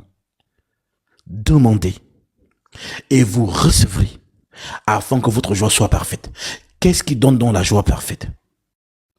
La réception du Saint-Esprit. C'est ça, la joie parfaite. Voilà pourquoi l'Écriture nous dit, soyez toujours joyeux. On s'adresse à l'église qui a le Saint-Esprit. Soyez toujours joyeux. Et rendez grâce en toutes choses. Car c'est à votre égard la volonté de Dieu. Alors, oui, avoir le Saint-Esprit, c'est le plus grand bonheur, le plus grand cadeau, la plus grande miséricorde, le plus grand don que Christ peut faire à une personne. Parce que tu peux mourir en paix. Rendez-vous le jour où il paraîtra. C'est merveilleux. Voilà donc pourquoi il dit, vous qui êtes méchants et qui savez donner de bonnes choses à vos enfants, à combien plus forte raison le Père Céleste ne donnerait-il pas son Saint-Esprit à ceux qui le lui demandent? Donc c'est ça que nous devons demander pour ceux qui ne l'ont pas encore reçu. Et ceux qui l'ont déjà reçu, demandez les choses célestes. La bataille est tellement torride que le Seigneur a besoin des soldats. Des gens morts quant à la chair. Ça veut dire quoi? Qu'il ait la voiture, qu'il ne l'ait pas, ça ne change rien à sa vie. Qu'il voyage en jet privé, qu'il voyage à pied, ça ne change rien à sa vie. Parce que ses prières sont, Seigneur, donne-nous la capacité, Seigneur, de toujours prier, afin que tes enfants qui sont encore retenus captifs dans les fausses doctrines puissent revenir à la vérité. Ce sont les prières saintes d'une agréable odeur. Mais prier, Seigneur, je veux la voiture, ce sont les choses qui vont périr. Ça va périr, ces choses. Ça va périr. Dieu est esprit. Et les choses qui donnent sont spirituelles.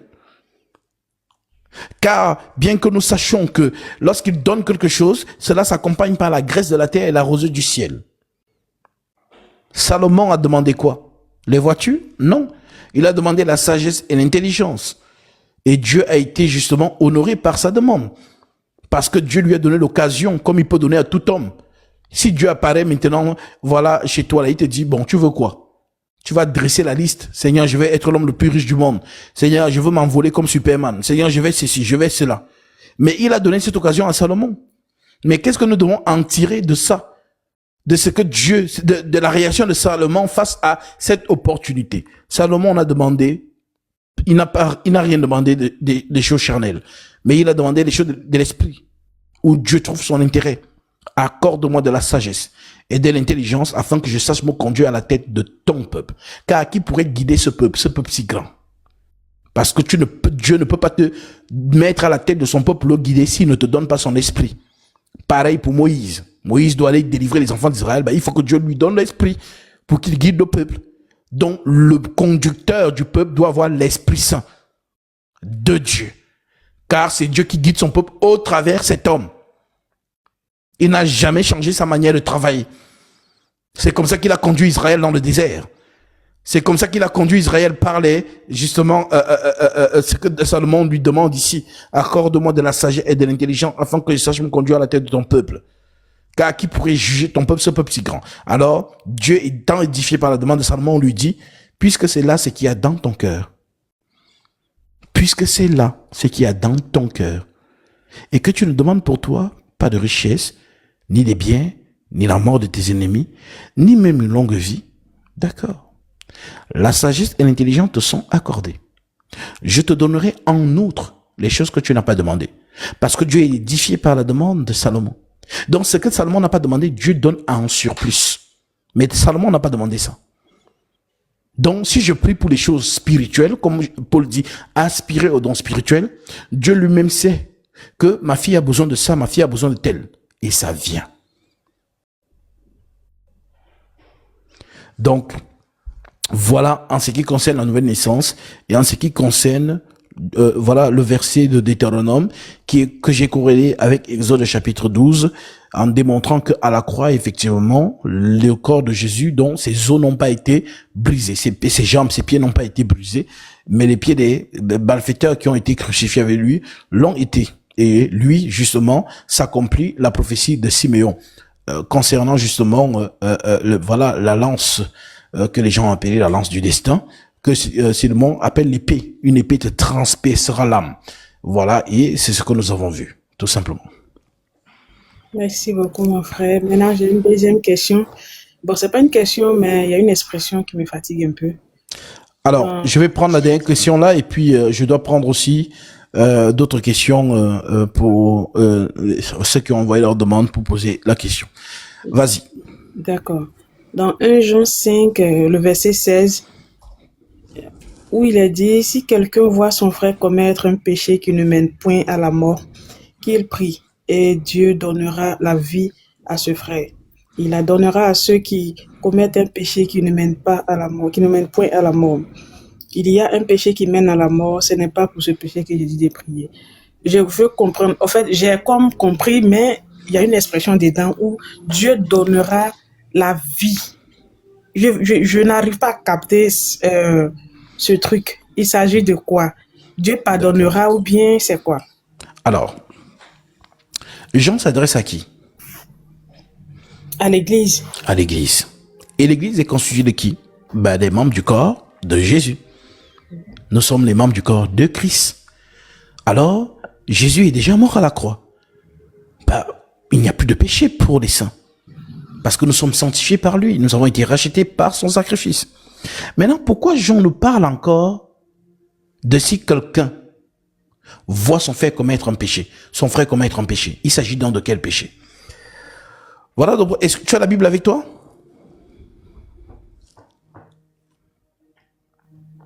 J'ai la Bible avec moi. Prenons donc 1 Jean chapitre 5, verset 16. D'accord. J'y suis. Vas-y. 1 Jean 5, verset 16. Si quelqu'un voit son frère. Juste un instant. Les modérateurs, vous savez, quand j'enseigne les choses sensibles comme ça pour les enfants de Dieu, ceux qui s'intéressent à la parole de Dieu, et qu'il y a des démons qui viennent perturber dans les commentaires, bloquez-les directement. Voilà, donc ce ne sont pas des hommes, hein. Voilà, nous n'avons rien contre la chair et le sang. Notre combat n'est pas envers l'homme. Notre combat est envers justement les fils de la perdition, c'est-à-dire ceux qui sont animés par les démons. Et moi, je vois les démons en eux. Donc, il faut justement bloquer ces personnes afin de ne pas... Parce que lorsque vous voyez les gens dire n'importe quoi dans les commentaires, c'est pour perturber ceux que justement qui sont attentifs et qui sont captivés à ce qui est dit pour leur édification. Voilà, donc voilà, c'est si on vous met modérateur, c'est aussi pour ça. Donc il faut vraiment être réactif et de bloquer ces personnes, s'il vous plaît. Oui, ma sœur, continue. Ok. Si quelqu'un voit son frère commettre un péché qui ne mène point à la mort, qu'il prie, et Dieu donnera la vie à ce frère. Il la donnera à ceux qui commettent un péché qui ne mène point à la mort. Il y a un péché qui mène à la mort. Ce n'est pas pour ce péché que je dis de prier. Amen. Donc il y a combien de péchés? Deux. Le péché qui mène à la mort et le péché qui ne mène point à la mort.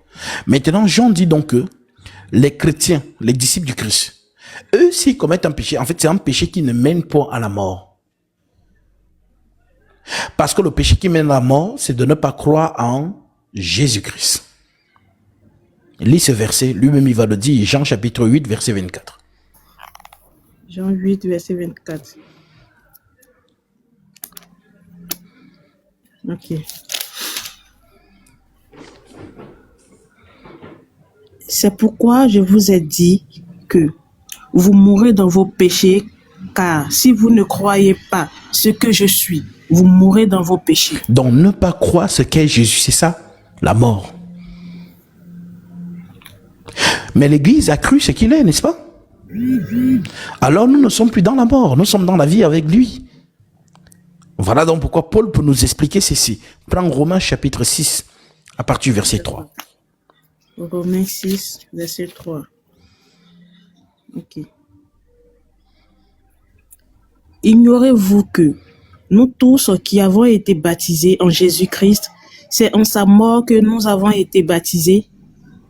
Nous avons donc été ensevelis avec lui par le baptême en sa mort, afin que comme Christ est ressuscité des morts par la gloire du Père, de même nous aussi, nous marchions en nouveauté de vie. En effet, si nous sommes devenus une même plante avec lui par la conformité à sa mort, nous le serons aussi par la conformité à sa résurrection, sachant que notre vieil homme a été crucifié avec lui, afin que le corps du péché soit détruit pour que nous ne soyons plus esclaves du péché. Car celui qui est mort est libre du péché. Voilà. Donc nous sommes morts en Jésus. Parce que nous avons cru en son sacrifice, en sa mort. Et en mourant avec lui, c'est l'acte du baptême. Lorsque nous sommes baptisés au nom de Jésus-Christ, c'est ça la mort en lui. C'est ce que Paul explique. Maintenant, ceux qui sont donc morts en Christ sont les membres du corps de Christ. Voilà donc pourquoi on ne parle plus de la mort qui mène à la perdition pour eux. Non. On parle maintenant de la mort qui ne mène point à la perdition. Voilà pourquoi Paul parle donc du péché en disant, si quelqu'un voit son frère commettre un péché qui ne mène point à la mort, donnons donc l'exemple d'un péché qui ne mène pas à la mort. Est-ce que l'impudicité mène à la mort? Non. Est-ce que, la masturbation mène à la mort? Non. Est-ce que le vol mène à la mort? Non. Non. Mais qu'est-ce qui mène donc à la mort? Quel est le péché qui mène à la mort? Ne pas croire ce qu'est Jésus. Amen. Donc celui qui ne croit pas ce qu'est Jésus, qui ne croit pas en son sacrifice, c'est ça, il est mort quoique vivant. Et celui qui accepte Jésus et qui le rejette après, ce qu'on appelle apostasie, c'est ça donc la mort. Voilà donc pourquoi on ne prie pas pour ce péché-là. Une personne qui confessait le Christ et qui demain ne le confesse plus, commence à dire qu'il n'a pas existé, voilà, ainsi de suite, il retourne dans la spiritualité des ancêtres et tout ça. C'est ça qu'on appelle apostasie. On ne prie pas pour ça. Parce qu'il a outragé la grâce. Il a exposé le Fils de Dieu à l'ignominie. L'ignominie, c'est quoi? C'est l'humiliation. Ça veut dire que le sacrifice que Jésus a enduré, le sang qu'il a versé, lui, c'est comme s'il crachait sur ça. C'est ce qu'on appelle donc l'ignominie. Alors, oui donc, nous sommes donc les membres du corps de Christ, intercesseurs les uns pour les autres. Ça veut dire quoi? Un chrétien bien enseigné, une chrétienne bien enseignée, revêtue de l'esprit, si elle voit son frère commettre un péché, elle va se réfugier dans la prière. Bien évidemment, un péché qui ne mène pas à la mort. Elle va se référer dans la prière pour intercéder pour cette personne. Mais aujourd'hui, qu'est-ce que nous voyons plutôt? Si un chrétien, entre guillemets, voit un autre chrétien dans le péché, qu'est-ce qu'il va faire? Il vient exposer sur TikTok. Oh, regardez, vraiment, voilà. Ce sont des faux chrétiens. Mais le vrai ou la vraie chrétienne est celle qui couvre le péché. Voilà pourquoi l'Écriture dit, celui qui rappelle les fautes divise les amis et celui qui les couvre cherche l'amour. Donc nous sommes donc intercesseurs les uns des autres. Cela nous vient donc d'où? Cela nous vient de Jésus-Christ lui-même par son comportement avec Pierre. Qu'est-ce qu'il nous a dit? Simon, Simon, Satan vous a réclamé pour vous tribler comme le froment. Mais moi, j'ai prié pour toi, afin que ta foi ne défaille point. Donc, le chrétien qui voit son frère, parce que Dieu a permis que tu le vois dans le péché, alors tu ne vas pas le juger, mais tu vas prier pour lui. Que Seigneur fortifie ton enfant, fais qu'il se relève, tu intercèdes pour lui. Et on dit donc que Dieu donnera la vie à ce frère. Ce n'est pas que non, Dieu l'a retiré la vie, non. Donner la vie, c'est une expression pour dire que Dieu reçoit ta prière en sa faveur. Voilà donc pourquoi je dis souvent, nous les chrétiens, nous ne demandons plus pardon, parce que le grand pardon a été manifesté à la croix. Le grand pardon, c'est-à-dire le chiffre 70. Ce chiffre que Gabriel annonce à Daniel. 70 semaines ont été fixées sur ton peuple et sur la ville sainte, pour faire cesser les transgressions, mettre fin au péché, pour expier l'iniquité et amener la justice éternelle. Donc, le chiffre 70, c'est le chiffre du pardon infini. Souviens-toi que Pierre a posé la question à Jésus en disant, Seigneur, Combien de fois devrais-je pardonner mon frère s'il pêche contre moi? Jésus lui dit, je ne te dis pas 7 fois, mais 70 fois 7 fois. En d'autres termes, le pardon en infini, le grand pardon. Donc nous les chrétiens, nous sommes entrés dans le grand pardon par le sacrifice de Jésus. Donc nous ne serons pas là entre tout le temps, Seigneur, pardonne. Non. Maintenant, Jésus nous a donné le pouvoir de pardonner. Voilà donc pourquoi justement la prière dit, pardonne-nous nos péchés, comme nous pardonnons aussi à ceux qui nous ont offensés. Voilà donc pourquoi justement je suis intercesseur pour mon frère et pour ma sœur. Donc si je vois un dans le péché, c'est moi qui dois entrer dans la prière pour elle. Elle ne saura même pas que j'ai prié. Peut-être elle est venue me voir. Ah, frère Gasby, un peu comme je reviens du Cameroun. Une sœur est venue me voir. Ah, mon frère, j'ai commis l'impudicité. Je suis tombé. Je ne vais pas... Vraiment, vous êtes des fausses chrétiennes. Non, je ne veux pas être dans cet état d'esprit. Elle est venue me confesser. Si elle voulait garder son péché, elle allait le garder pour elle. Mais si elle est venue le faire, ça veut dire que quelque part, un, elle reconnaît que ce qu'elle a fait n'est pas bien. Et deux, elle ne veut pas vivre dans cette vie-là. Alors, elle vient confesser vers son frère. Maintenant qu'elle a déposé ce qu'elle a fait sur moi, maintenant c'est moi qui porte sa chose. Quel est donc le comportement que je dois avoir? C'est de prier pour elle.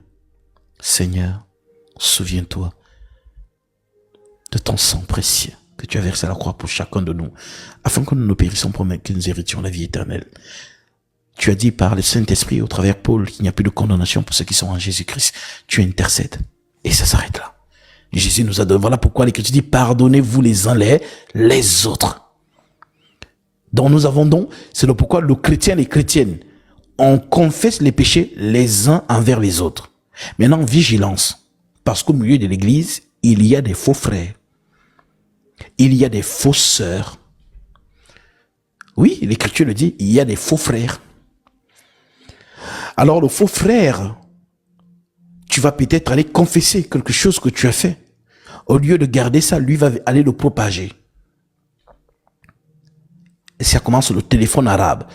Oh, tu as vu la sœur là? C'est qu'elle fait. Elle chante beaucoup comme ça dans l'église. Tu penses que vraiment c'est une scène. Pourtant, elle est comme ça, elle est comme ça. Ah, tu as vu le frère là? Pareil. Donc ce sont des faux frères qui agissent de la sorte. Voilà donc pourquoi dirigez-vous toujours. Parce que nous sommes l'église, en effet. Mais au milieu de nous, il y a toujours l'ivraie. Et l'ivraie montrera toujours, ne vous inquiétez pas, parce que l'Écriture dit, ils étaient parmi nous faisant bonne chère. Ah, je vais essayer de trouver cette écriture. C'est important.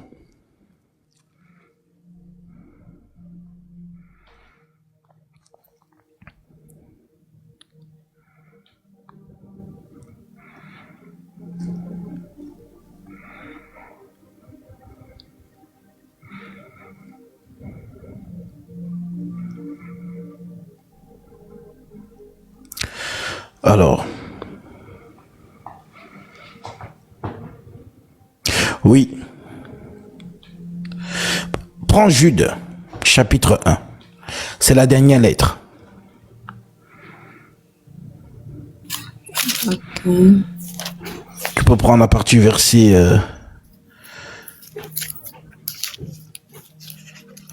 à partir du verset 8. À partir du verset 8. Oui. Jude, verset 8, d'accord. Je lis la parole de Dieu. Amen. Malgré cela, ces hommes aussi, entraînés par leur rêverie, souillent pareillement leur chair, méprisent l'autorité et injurent les gloires. Or, l'archange Michael, lorsqu'il contestait avec le diable et lui disputait le corps de Moïse, n'osa pas porter contre lui un jugement injurieux. Alors, qu'est-ce qu'on doit comprendre? Satan serait une gloire parce que l'archange Michael ne l'a pas insulté. En d'autres termes, ces anges, bien qu'ils soient des démons, on ne les injure pas.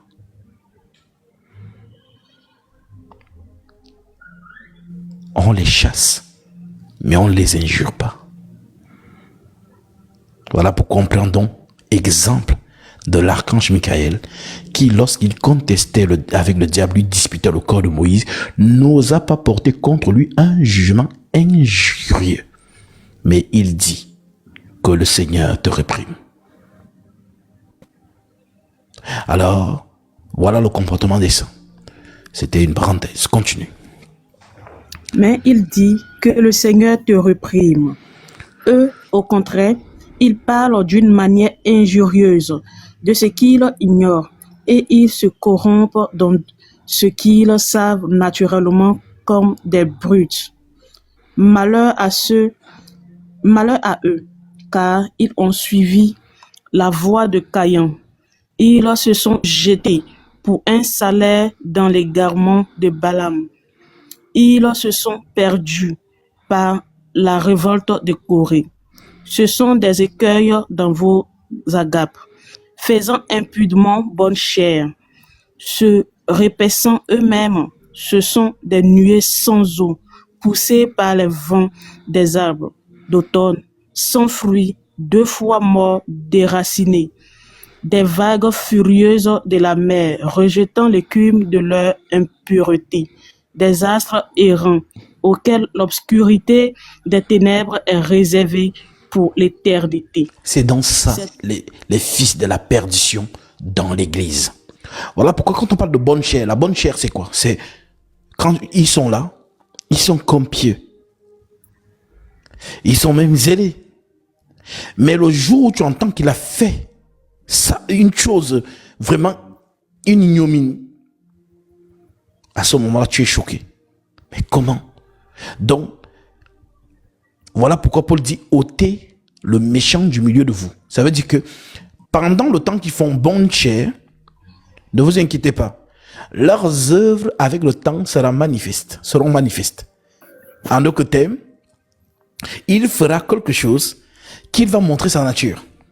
Et c'est là qu'on coupe dans la tête. C'est ce qu'on appelle ôter le méchant du milieu de vous. Donc, une fois que le méchant est là, on l'enlève. Dès qu'on l'a vu, on l'enlève directement. Voilà pourquoi l'Écriture dit les mauvaises compagnies corrompent les bonnes mœurs. Donc, voilà pourquoi les fils de la perdition, en général, lorsqu'ils sont détectés, ou les filles de la perdition, lorsqu'elles sont détectées, elles ont un but, amener le maximum avec eux. Voilà donc pourquoi c'est ce qui s'est passé dans le ciel. Satan, rejeté, veut donc entraîner un tiers des étoiles. C'est ça leur comportement. Voilà pourquoi, justement, l'esprit là est toujours en train de rôder. C'est un esprit, hein. C'est un esprit qui rôde. Et quand cet esprit rôde, on appelle, c'est ce que l'Écriture dit, soyez attentifs, car le diable rôde comme un lion rugissant, cherchant qui dévorer. Donc, un peu comme un lion qui regarde un troupeau de gazelles. S'il voit une gazelle qui boite ou qui est un peu isolée, c'est là où il attaque. Voilà donc pourquoi, lorsqu'on nous parle aussi des écailles de crocodile qui sont entrelacées entre elles dans le livre de Job, on dit que ces écailles sont comme des frères. Donc, le fait qu'elles sont entrelacées entre elles, ils se protègent. Imaginez-vous donc qu'une seule écaille est écorchée. C'est par l'écaille écorchée que le froid va entrer. Et le crocodile aura froid. Mais lorsque les écailles sont renfermées entre elles, l'air ne passe pas. Donc, le crocodile est dans sa température normale. Donc, ce qui fait en sorte que dans l'église, les saints sont soudés les uns envers les autres. Donc, s'il y a un qui, justement, commence à manifester un comportement qui n'est pas conforme à la sainte doctrine, c'est comme une porte d'entrée de Satan. Voilà pourquoi je dis souvent aux saints, soyez vigilants. Soyez toujours dans l'esprit. Parce que quand vous êtes toujours dans l'esprit, à ce moment, vous aurez le discernement. Mais si vous êtes dans la chair, lorsque, par exemple, les murmures vont commencer, vous allez vous retrouver dedans sans vous en rendre compte. Voilà pourquoi je dis souvent, si tu détectes dans un frère un comportement bizarre, en venant vers toi, peut-être pour te faire murmurer, est le comportement de Jésus envers Pierre. Arrière de moi, Satan. tes pensées ne sont pas les pensées de Dieu, mais celles des hommes. C'est à la sœur que tu as dit ça. Hein. Ça va la toucher. Elle ne va plus revenir. Parce que ce n'est pas à elle que tu as parlé, mais à l'esprit qui l'a animé. Il ne va plus revenir parce qu'il va te trouver concentré. Voilà pourquoi dans les choses de Jésus, il n'y a pas d'amitié dedans. On est concentré. On est concentré. Parce que, comme Satan a parlé par Pierre, c'est aussi comme ça qu'il peut parler par n'importe qui. Maintenant, si toi, tu n'es pas concentré, tu es séduit. Donc, soyez vraiment, que tu dis, nous n'avons pas reçu un esprit de timidité, mais un esprit de force et de sagesse. Donc, lorsque tu détectes cet esprit-là, avec arrière de moi Satan, pourquoi tu m'appelles Satan? Elle va comprendre plus tard. Ou bien, pourquoi tu m'appelles? Il va comprendre plus tard. Mais il ne va plus revenir. Donc, s'il veut murmurer, chuchoter, venir essayer, mais tu ne vois pas que, à ce moment-là, il ne va plus venir. Il saura que non, tu n'es pas une brebis qui boite, mais tu es vraiment vigoureuse et tu es debout, en fait. On va dire ça comme ça. Donc, l'esprit là va te trouver concentré. Mais si tu n'es pas concentré, c'est là justement que tu deviens une porte pour justement où l'ennemi peut entrer pour travailler. Donc voilà donc pourquoi, pour revenir à ta question, nous sommes les uns envers les autres des intercesseurs. Nous sommes toujours là pour prier pour nos frères, pour nos sœurs. Si, comme Jean le dit, tu vois ton frère commettre un péché qui ne mène pas à la mort, prie.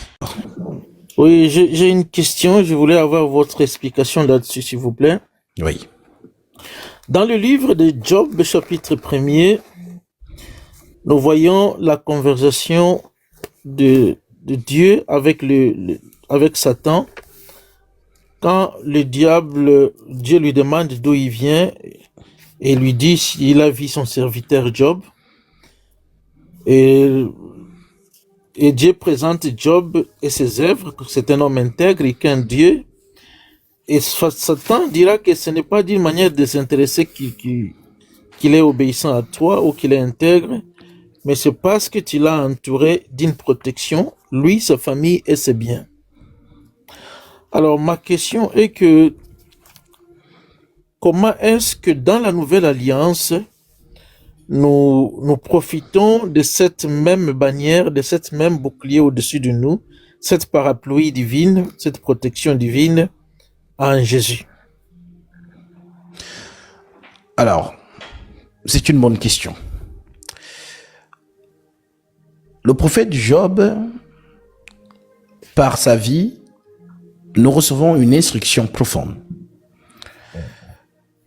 Job est un homme intègre parce que Dieu rend témoignage de lui, ce qui montre que le Seigneur, lorsque nous manifestons un comportement digne de son nom sur terre, il se glorifie aussi de notre comportement.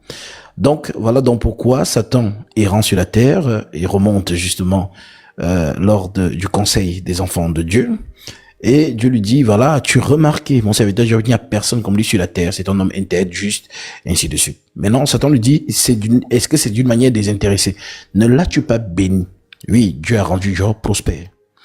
Tu lui as donné des beaux enfants, voilà, il a une vie de premier ordre, on va dire ça comme ça. Mais Satan veut faire comprendre à Dieu que non, c'est parce que justement tu lui as fait tout ça qu'il t'honore, qu'il a une bonne conduite. Alors, Dieu peut montrer à Satan que non, la relation avec mes enfants ne dépend pas de ce que je leur donne. Je n'achète pas leur amour. C'est quelque chose d'inné par le même esprit, le même esprit que nous partageons. C'est donc ainsi que il accepte d'une certaine manière le défi. Lorsque Satan va lui dire enlève tout ce qu'il a et tu vas voir qu'il te maudira en face.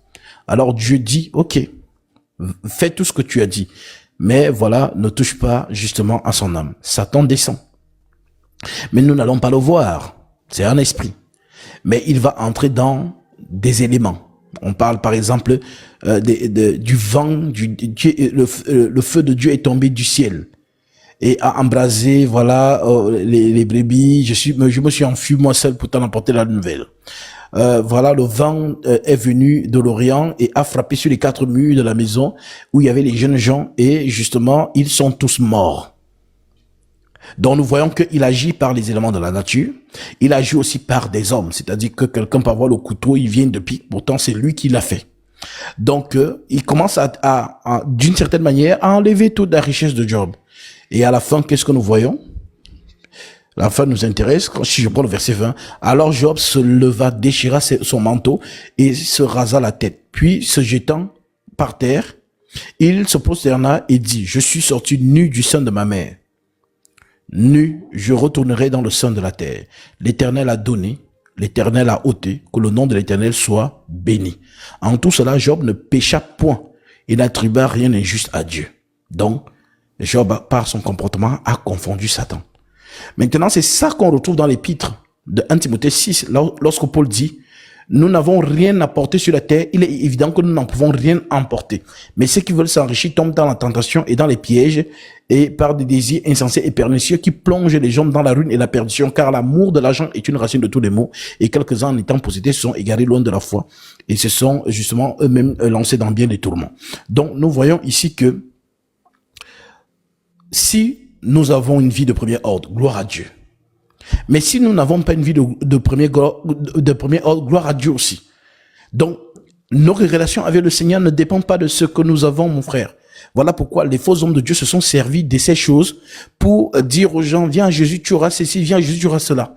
Les gens sont donc venus, ils n'ont pas reçu ces choses-là et ces personnes sont reparties. Parce que c'est ce qu'on leur a vendu. Jésus fait ceci, Jésus fait cela. Donc, il contribue donc justement à ce que la foi de ces personnes n'est pas une véritable foi, puisque la vraie foi,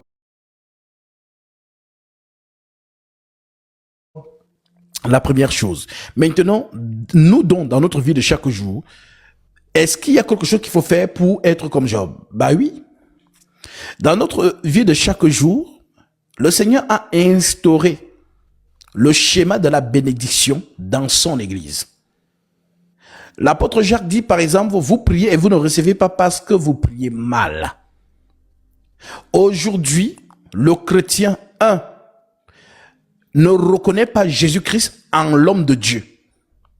Si tu n'as pas discerné qui est devant toi, ben, Dieu ne te bénit pas. En Israël, on ne jouait pas avec le sacrificateur. Le sacrificateur, c'est Dieu au milieu du peuple.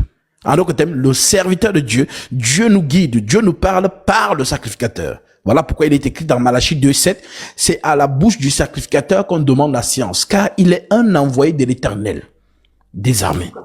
Donc, si tu méprises l'homme de Dieu, c'est comme si tu as méprisé Dieu lui-même. Si lorsque tu viens vers l'homme de Dieu, tu viens vers un homme pour toi, et que tu n'as pas dans ta tête que non, c'est l'homme de Dieu, je vais vers Dieu, bah forcément, tu n'auras les choses qu'à ta mesure, à la mesure de l'homme. Voilà pourquoi l'Écriture dit, obéissez, c'est Hébreux chapitre 13, Hébreux 13 à partir du verset 17, obéissez à vos conducteurs et donnez-leur de la déférence, car ils veillent sur vos âmes, comme devant en rendre compte, qu'il en soit ainsi, afin qu'ils le fassent avec joie et non en gémissant, ce qui ne vous serait d'aucun avantage. Voilà donc pourquoi le chrétien ou la chrétienne qui a déjà discerné ça. Voilà pourquoi, par exemple, regardez aux États-Unis. Ils sont dans le faux, mais regardez le comportement des Américains vis-à-vis de leurs hommes de Dieu. Entre guillemets. Là-bas, ils ne jouent pas avec.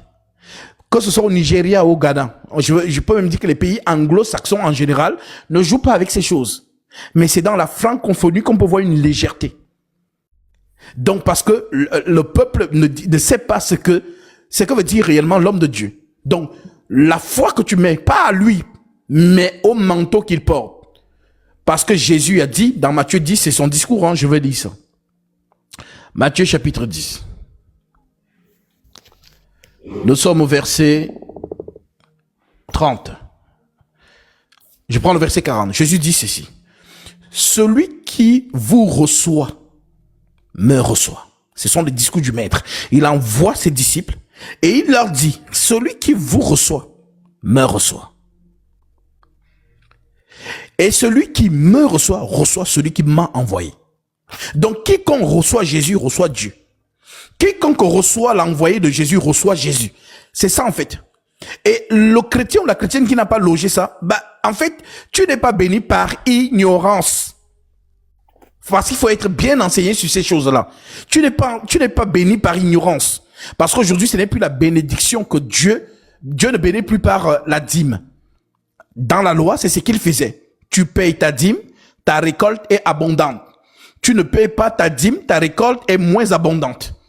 C'est ainsi qu'il marchait dans la loi. Maintenant, aujourd'hui, dans la grâce, on ne paye pas la dîme puisque nous sommes dans la dispensation du sacerdoce de Melchisédek. Voilà pourquoi aucun apôtre n'a prélevé la dîme, comme dans la loi. Donc, comment les apôtres donnent ça aujourd'hui? Qui est le chrétien qui applique ça dans sa vie aujourd'hui? Qu'il le retienne donc, voilà, de prophète. Celui qui reçoit un juste en qualité de juste recevra une récompense de juste. Et quiconque donnera seulement un verre d'eau froide à l'un de ses petits, parce qu'il est mon disciple, je vous le dis en vérité, il ne perdra pas sa récompense. Voilà ce que Christ a dit. Maintenant, prenons la lettre de Paul, qui parle plus précisément de cela par le Saint-Esprit. Nous sommes ici dans Philippiens, Philippiens 4, je prends le verset 9. Voici ce que Paul dit à ce propos. Ce que vous avez appris et reçu et entendu de moi, et ce que vous avez vu en moi, pratiquez-le et le Dieu de paix sera avec vous. Je répète, ce que vous avez appris, reçu et entendu de moi, et ce que vous avez vu en moi, pratiquez-le et le Dieu de paix sera avec vous. Verset 10. J'ai éprouvé une grande joie dans le Seigneur de ce que vous avez pu enfin renouveler l'expression de vos sentiments pour moi. Vous y pensez bien, mais l'occasion vous manquait. Ce n'est pas en vue de mes besoins que je dis cela. Ce n'est pas en vue de mes besoins que je dis cela. Car j'ai appris à être content dans l'état où je me trouve. Je sais vivre dans l'humiliation et je sais vivre dans l'abondance. Et en tout et partout, j'ai appris à être rassasié et à avoir faim. À être dans l'abondance, dans la richesse, et à être dans la disette, la pauvreté. Je puis tout par celui qui me fortifie. Cependant, vous avez bien fait de prendre part à ma détresse. Vous le savez vous-même, Philippiens, au commencement de la prédication de l'évangile, lorsque je partis de la Macédoine, aucune église n'entra en compte avec moi pour ce qu'elle donnait et recevait. Vous fûtes les seuls à le faire, car vous m'envoyez déjà à Thessalonique de quoi pourvoir à mes besoins. Vous m'envoyez déjà à 2 reprises à Thessalonique de quoi pourvoir à mes besoins, dit Paul. Ce n'est pas que je recherche les dons, mais je recherche le fruit qui abonde pour votre compte. En d'autres termes, si l'homme de Dieu reçoit de vous, Dieu étend sa main. Si l'homme de Dieu ne reçoit pas de vous, vous ne donnez rien à l'homme de Dieu, comment voudrez-vous aussi être béni? Dieu bénit, notre Dieu est un Dieu qui bénit comme il a béni Job. Il bénit vraiment. Donc, Paul le dit donc, je répète le verset 16, vous fûtes les seuls à le faire, car vous m'envoyez déjà à Thessalonique de quoi pourvoir à mes besoins. Ce n'est pas que je recherche les dons, mais je recherche le fruit qui abonde pour votre compte. Quel fruit? Le fruit que Jésus a dit. Celui qui vous reçoit me reçoit. Si quelqu'un donne un verre d'eau à l'un de ses petits parce qu'il est mon disciple, il ne manquera pas sa récompense. Pour comprendre le contexte de ce chapitre, il faut lire le verset 1. Jésus parle ici des envoyés. Donc, celui que Jésus a revêtu pour aller annoncer sa parole, c'est de lui qui parle. Voilà pourquoi l'Écriture dit que celui qui annonce l'évangile vive de l'évangile. C'est écrit dans 1 Corinthiens chapitre 4, à partir du verset 9 en descendant. Le Seigneur a ordonné à ceux qui annoncent l'évangile de vivre de l'évangile. Si par exemple on prend le contexte du Vatican, aucun prêtre là ne travaille, ils ont les salaires. Qui paye? C'est le peuple du Vatican. Là où ils dorment, c'est qu'on appelle les presbytères ou les sacristies. Qui paye? C'est le peuple du Vatican. Tous les choses qu'on met dans le panier là et tout machin, tout ça remonte à Rome. Donc Rome est subventionné par son peuple. Donc les sœurs religieuses là, c'est aux frais de qui? C'est aux frais de ce peuple là. Donc l'apôtre Paul donc dit donc, ce n'est pas que je recherche les dons, mais je recherche le fruit qui abonde pour votre compte. J'ai tout reçu, dont les saints ont donné. J'ai tout reçu et je suis riche. Je suis dans l'abondance. J'ai été comblé de biens en recevant par Épaphrodite ce qui vient de vous, comme un parfum d'une bonne odeur. Un sacrifice que Dieu accepte, donné c'est un sacrifice. Donner, c'est un sacrifice. Et on ne donne pas à Dieu ce que toi tu négliges. C'est-à-dire, il y a des gens, ce qu'il lui néglige, c'est ce qu'il donne. Et il se dit qu'il a donné. Tu n'as pas donné. Quand tu donnes, c'est comme un sacrifice, ça doit te faire mal. Et un peu comme cette femme que Jésus a posé le panier devant lui, cette grand-mère. Elle est venue mettre ce qu'elle avait dans le panier. Jésus appelle ses disciples que venez. Vous voyez la dame qui va là, qui part là. Elle a donné plus que tous ceux qui sont venus donner ici. Elle a donné de tout ce qu'elle avait. Ça veut dire quoi? C'est quoi le sacrifice? Le sacrifice, c'est que ce qu'elle avait, c'est ce qui lui restait. Peut-être pour acheter son pain pour manger le soir. Mais maintenant, elle a privé son ventre de manger ce pain-là. Et elle a pris cette dépense pour venir mettre le tout. Donc, c'est-à-dire la douleur de ça. C'est ça le sacrifice. Et le Seigneur répond. Voilà pourquoi il appelle et dit pour dire qu'elle a donné plus que tout ceci. Car ceux qui sont venus donner là, ils ont donné de leur superflu. Ça veut dire qu'ils ont beaucoup. Donc ce qu'ils ont donné, ils n'ont pas senti la peine. Ils n'ont pas senti vraiment le sacrifice. Ils ont juste donné ça comme ça parce qu'ils ont encore beaucoup. Mais elle a donné de tout ce qu'elle avait. Donc elle a senti, elle a eu mal. Elle a dormi affamée parce que justement, elle préfère donner à Dieu. Est-ce que vous comprenez? C'est donc ça qu'on appelle donner. C'est ça le sacrifice. Et beaucoup de chrétiens n'ont pas encore compris ça. Et voilà, ils vont se plaindre que, ils ne sont pas bénis. Mais Dieu n'est pas fou. Dieu est derrière sa parole pour l'accomplir. Si on est bien enseigné, à ce moment-là, oui. Mais si on est mal enseigné, à ce moment-là, justement, on ne verra pas la main de Dieu. Du moins à son niveau. Notre Dieu est le Dieu d'Abraham, notre Dieu est le Dieu de Job, notre Dieu est le Dieu de David, le Dieu de Salomon. Dieu n'a pas changé, il est le même hier, aujourd'hui, éternellement. Il bénit toujours.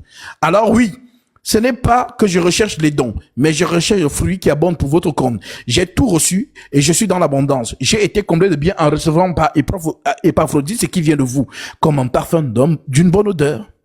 Un sacrifice que Dieu accepte et qui lui est agréable. Et mon Dieu, le Dieu de mon ministère, et mon Dieu pourvoira à tous vos besoins, selon sa richesse, avec gloire en Jésus-Christ, à notre Dieu et Père, soit la gloire au siècle des siècles. Amen. Moi, je crois à cette écriture. Et si vraiment c'est par le Saint-Esprit que Paul a parlé, à ce moment-là, cette écriture est vivante.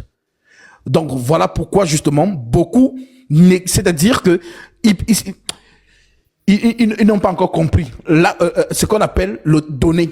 Le Seigneur, c'est-à-dire que quand le Seigneur envoie son ouvrier, si le peuple, parce que quand Jésus dit envoie les 12, par exemple, il a dit ne prenez ni bâton, ne prenez ni 2 tuniques. Mais quand on voyage, on a besoin de prendre au moins plusieurs habits, que si un se salit, tu dois changer. Mais Jésus leur dit ne prenez rien. Mais pourquoi? Parce que Jésus sait qu'il ne leur envoie pas vers un peuple qui n'a rien. Ça veut dire que c'est-à-dire le fait que l'homme de Dieu n'ait rien, et que ce qu'il va donc avoir vient du peuple, c'est aussi comme ça que Dieu retourne la bénédiction. Voilà donc pourquoi il leur dit, lorsque vous entrez dans une maison, saluez-la. Si la maison en est digne, que votre Père vienne sur elle. Et si la maison n'en est pas digne, que votre Père retourne avec vous.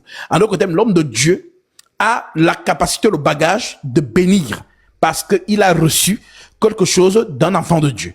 Voilà pourquoi en Israël, ils avaient cette connaissance. Si nous prenons le cas de la mère de Samson et du père de Samson, Manoach, lorsque Michael apparaît, l'ange de l'Éternel, lorsqu'il apparaît, le père dit à l'ange, attends, ne pars pas encore, permets-nous de te préparer quelque chose pour que tu manges. Et c'est là où l'ange de l'Éternel lui dit, même si tu me fais le mets, je ne mangerai pas. Pourquoi? Parce qu'ils savent que si Dieu mange, c'est la bénédiction. Donc Michael dit donc même si je mange, même si je ne mange, même si tu prépares, je ne mangerai pas ton mets. Parce que si je mange, je suis obligé de bénir. Mais sauf qu'ils avaient déjà eu la bénédiction qu'ils voulaient. La mère de Samson était stérile.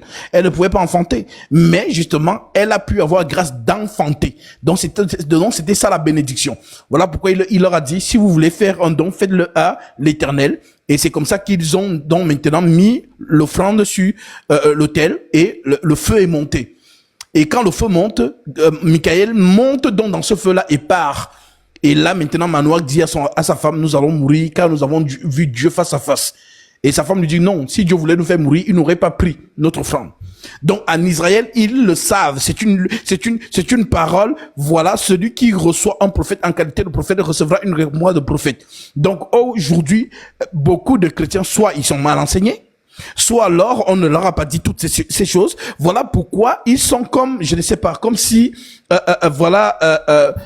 aujourd'hui il est très rare, peut-être ça se fait, mais voilà, il est très rare de voir des chrétiens qui vendent leur terrain et qui apportent l'argent de ça pour qu'on distribue pour tout le monde, pour tous les saints. Il est rare, et pourtant c'est ce qui se faisait au temps des apôtres. Les chrétiens disent qu'il n'y avait parmi eux aucun indigène. Je vais lire ça, c'est important. Actes chapitre 4. Acte 4, nous sommes au verset, je prends le verset 32. La multitude de ceux qui avaient cru n'était qu'un cœur et qu'une âme. Nul ne disait que ses biens lui appartinssent en propre, mais tout était en commun entre eux. Les apôtres rendaient avec beaucoup de force témoignage de la résurrection du Seigneur Jésus, et une grande grâce reposait sur eux tous, car il n'y avait parmi eux aucun indigent. Tous ceux qui possédaient des champs et des maisons les vendaient, apportaient le prix de ce qu'ils avaient vendu et le déposaient aux pieds des apôtres, et l'on faisait des distributions à chacun selon qu'il en avait besoin. Joseph, surnommé par les apôtres Barnabas, qui signifie fils d'exhortation, Lévite, donc c'est un Lévite. Et pourtant, selon la loi juive, ce sont les Lévites qui prennent la dîme sur leurs frères. Mais lui, le Lévite, vu qu'il est maintenant dans la dispensation de Jésus, ne prend plus, mais lui-même il donne. On dit donc, qui signifie fils d'exhortation, Lévite, originaire de Chypre, vendit un champ qu'il possédait, apporta l'argent et le déposa aux pieds des apôtres. Si quelqu'un fait ça, vous pensez vraiment que ce Dieu-là n'est pas derrière sa parole pour l'accomplir? Aujourd'hui, il n'y a plus de ces actes, en fait. Voilà donc pourquoi les gens ont l'impression que, ah non, Dieu ne bénit pas ou quoi que ce soit. Dieu bénit. Dieu bénit. Donc voilà les secrets, les rouages que le Seigneur a mis justement dans la nouvelle dispensation, c'est-à-dire la nouvelle alliance, pour que les enfants de Dieu accèdent justement à la bénédiction. Bien que, et je tiens à le préciser, c'est-à-dire que avec le Seigneur nous donne pour que nous jouissions, dit Paul, 1 Timothée 6. Je prends le verset 17. Et que tu dis, recommande aux riches du présent siècle de ne pas être orgueilleux et de ne pas mettre leur espérance dans des richesses incertaines, mais de la mettre en Dieu, qui nous donne avec abondance toutes choses pour que nous en jouissions. Quand Dieu te donne, c'est pour que tu jouisses de ce qu'il t'a donné. Dans le Seigneur, il n'y a pas de fausse modestie. Si Dieu t'a donné quelque chose et que tu es content, le monde doit voir que tu es content. Voilà pourquoi quand Jésus peut-être guérissait quelqu'un, il leur disait, ne dis pas que je t'ai guéri. La personne courait partout. C'est lui qui m'a guéri, c'est lui parce que tu es content. Donc Dieu nous donne tout chose pour que nous en jouissons. Être content et montrer au peuple comment tu es content ne veut pas dire que tu le nargues. Non, c'est la sorcellerie des gens qui ont faim qui font ça. Quand ils te voient bien, ils ne veulent pas. Ça veut dire que si tu es bien, eux aussi doivent être bien. Pourtant, non, quand quelqu'un est bien et qu'il célèbre son Dieu parce que son Dieu l'a béni, ben sois content pour lui. Mais aujourd'hui, ce n'est pas le cas. Si toi, tu es justement bien et que voilà, tu montres que Dieu m'a béni, alors beaucoup sont aigris et commencent à avoir de la haine dans le cœur ou du mauvais œil, ou bien voilà, en Afrique vous allez entendre oh non, tu ne passes plus ici, ou on va te jeter les sorts, ainsi de suite. Pourtant, Dieu t'a béni. Et comme l'Écriture le dit ici, Dieu nous donne toutes choses avec abondance pour que nous en jouissions. Donc, ne pas narguer les autres. Non, narguer, ça veut dire que j'ai, toi, tu n'as pas. Non. Mais être content de ce que Dieu a fait pour nous. Si l'autre, lui, voit ça que non, tu l'as nargué, c'est son problème. Mais ce n'est pas ça qui est dans ton cœur. Toi, tu es content. Tu es content de ce que Dieu t'a donné. Et donc, tu es dans la joie. Voilà. Donc, recommande-leur de faire du bien, d'être riche en bonne œuvre, d'avoir de la libéralité. C'est un don qu'on retrouve dans Romains chapitre 12. Parmi les dons qui sont cités, on parle du don de libéralité. Donc celui qui a est libéral. Il donne avec abondance. Plus tu donnes, plus voilà, ton mou ou ta cruche ne sera jamais vide. Puisque tu mets ce que tu as à la disposition de Dieu. Voilà pourquoi l'Écriture dit, recommande-leur de faire du bien et d'être riche en bonne œuvre, d'avoir de la libéralité et de la générosité et de s'amasser ainsi pour l'avenir un trésor placé sur un fondement solide afin de saisir la vie éternelle. Voilà donc les recommandations de la sainte doctrine vis-à-vis justement des bénédictions ou justement de comment justement les enfants de Dieu accèdent à ces choses-là. Voilà. Donc nous ne croyons pas en Jésus parce que justement nous allons venir. Jésus n'est pas un casino. Voilà. Jésus n'est pas un casino. Jésus est nous sommes dans une relation de foi. Dans une relation de foi. Et si maintenant dans ma foi je marche tel que l'Écriture me le demande, bah forcément je vois la main de Dieu. Il n'y a pas de magie en ça. J'ai respecté l'Écriture et Dieu qui voit que je respecte les Écritures étend sa main. Tout simplement. Homme de Dieu, Oui. deuxième volet de ma question était que Satan a dit à Dieu que c'est parce que tu l'entoures de ta protection Oui. sur lui, sa femme et sa famille et tous ses biens.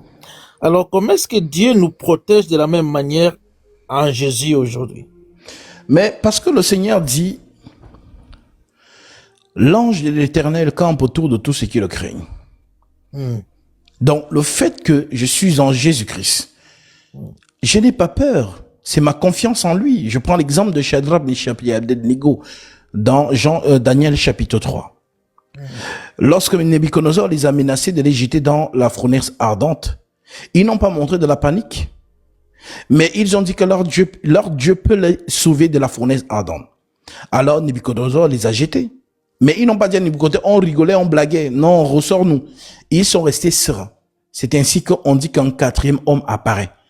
Comme Nebuchadnezzar le dit, je vois. N'avons-nous pas jeté 3 hommes dans le feu? Voici, il y a un quatrième qui a la face des dieux. Donc, le Seigneur apparaît et protège ses enfants. Voilà donc pourquoi, justement, la confiance que nous avons en Jésus-Christ est notre protection. Comment un chrétien aujourd'hui peut dire qu'il a peur des sorciers? Il y a un problème. Comment un chrétien ou une chrétienne peut dire aujourd'hui qu'on l'a interdit d'aller au village, s'il n'est pas au village, on va casser son pied? C'est qu'il y a un problème, la personne ne croit pas. Le Christ nous a donné le pouvoir. Et si nous avons ce pouvoir, c'est par la foi. Je crois que j'ai le pouvoir que Christ m'a donné. Parce qu'il a dit, voici les signes qui accompagneront ceux qui auront cru. Ils imposeront les mains aux malades, les malades seront guéris, ils chasseront les démons en mon nom. Donc, il y a toutes ces choses. Donc, le chrétien n'est pas celui qui doit avoir peur des autres qui sont dans d'autres forces ou dans d'autres obédiences. Je prends par exemple l'exemple d'Élie devant les 450 prophètes de Baal. Élie est seul. Les 450 prophètes de Baal sont nombreux et ils sont en train de faire leurs incantations en se coupant la poitrine avec l'épée. Le sang jaillit devant une telle démonstration de sorcellerie. Si, imagine-toi le chrétien d'aujourd'hui, que tous les marabouts, les ngangas, ceux qui n'aiment pas Jésus et qui ne font que débattre sur TikTok que Jésus n'existe pas, tout ça. Donc, le chrétien doit passer dans ce qu'on appelle la démonstration d'esprit et de puissance. Donc, pourquoi nous ne voyons pas ça aujourd'hui? Parce que les gens n'ont pas la foi. Les gens manquent de foi. Les gens parlent de Jésus de bouche, mais il n'y a pas, c'est-à-dire action-réaction dans la foi. Voilà pourquoi l'apôtre Paul veut dire le royaume des cieux ne consiste pas seulement en paroles, mais par une démonstration d'esprit. Donc, je suis chrétien, je confesse la vérité, amen. J'ai aussi la puissance, pas parce que c'est moi qui fais je sais pas, les formules magiques ou quoi que ce soit, non, mais parce que j'ai mis foi en ce que le Christ m'a dit. C'est par cette foi-là que la force se dégage. Donc, l'Écriture dit, Jésus est en nous. Celui qui habite en vous est plus puissant que celui qui est dans le monde. C'est écrit. Celui qui est en vous est plus puissant que celui qui est dans le monde. Donc, celle ou celui qui accomplit ça a la domination, a la puissance. Donc, oui, c'est la protection de Dieu sur ses enfants aujourd'hui. Les enfants de Dieu sont protégés par Dieu. L'ange de l'Éternel campe autour de tous ceux qui le craignent. Donc, ce que nous pouvons voir avec le prophète Élisée et son disciple, qui était poursuivi justement par cette armée, et le disciple d'Élisée qui dit à son maître que c'est fini pour nous, ils sont plus nombreux. Mais le maître leur dit non, ceux qui sont avec nous sont plus nombreux que ceux-là. Et il prie en disant, Éternel, ouvre ses yeux. Les yeux spirituels du serviteur d'Élisée s'ouvrent et il voit des chars de feu autour de la montagne, autour d'eux. Donc pour dire que les saints ne sont jamais seuls.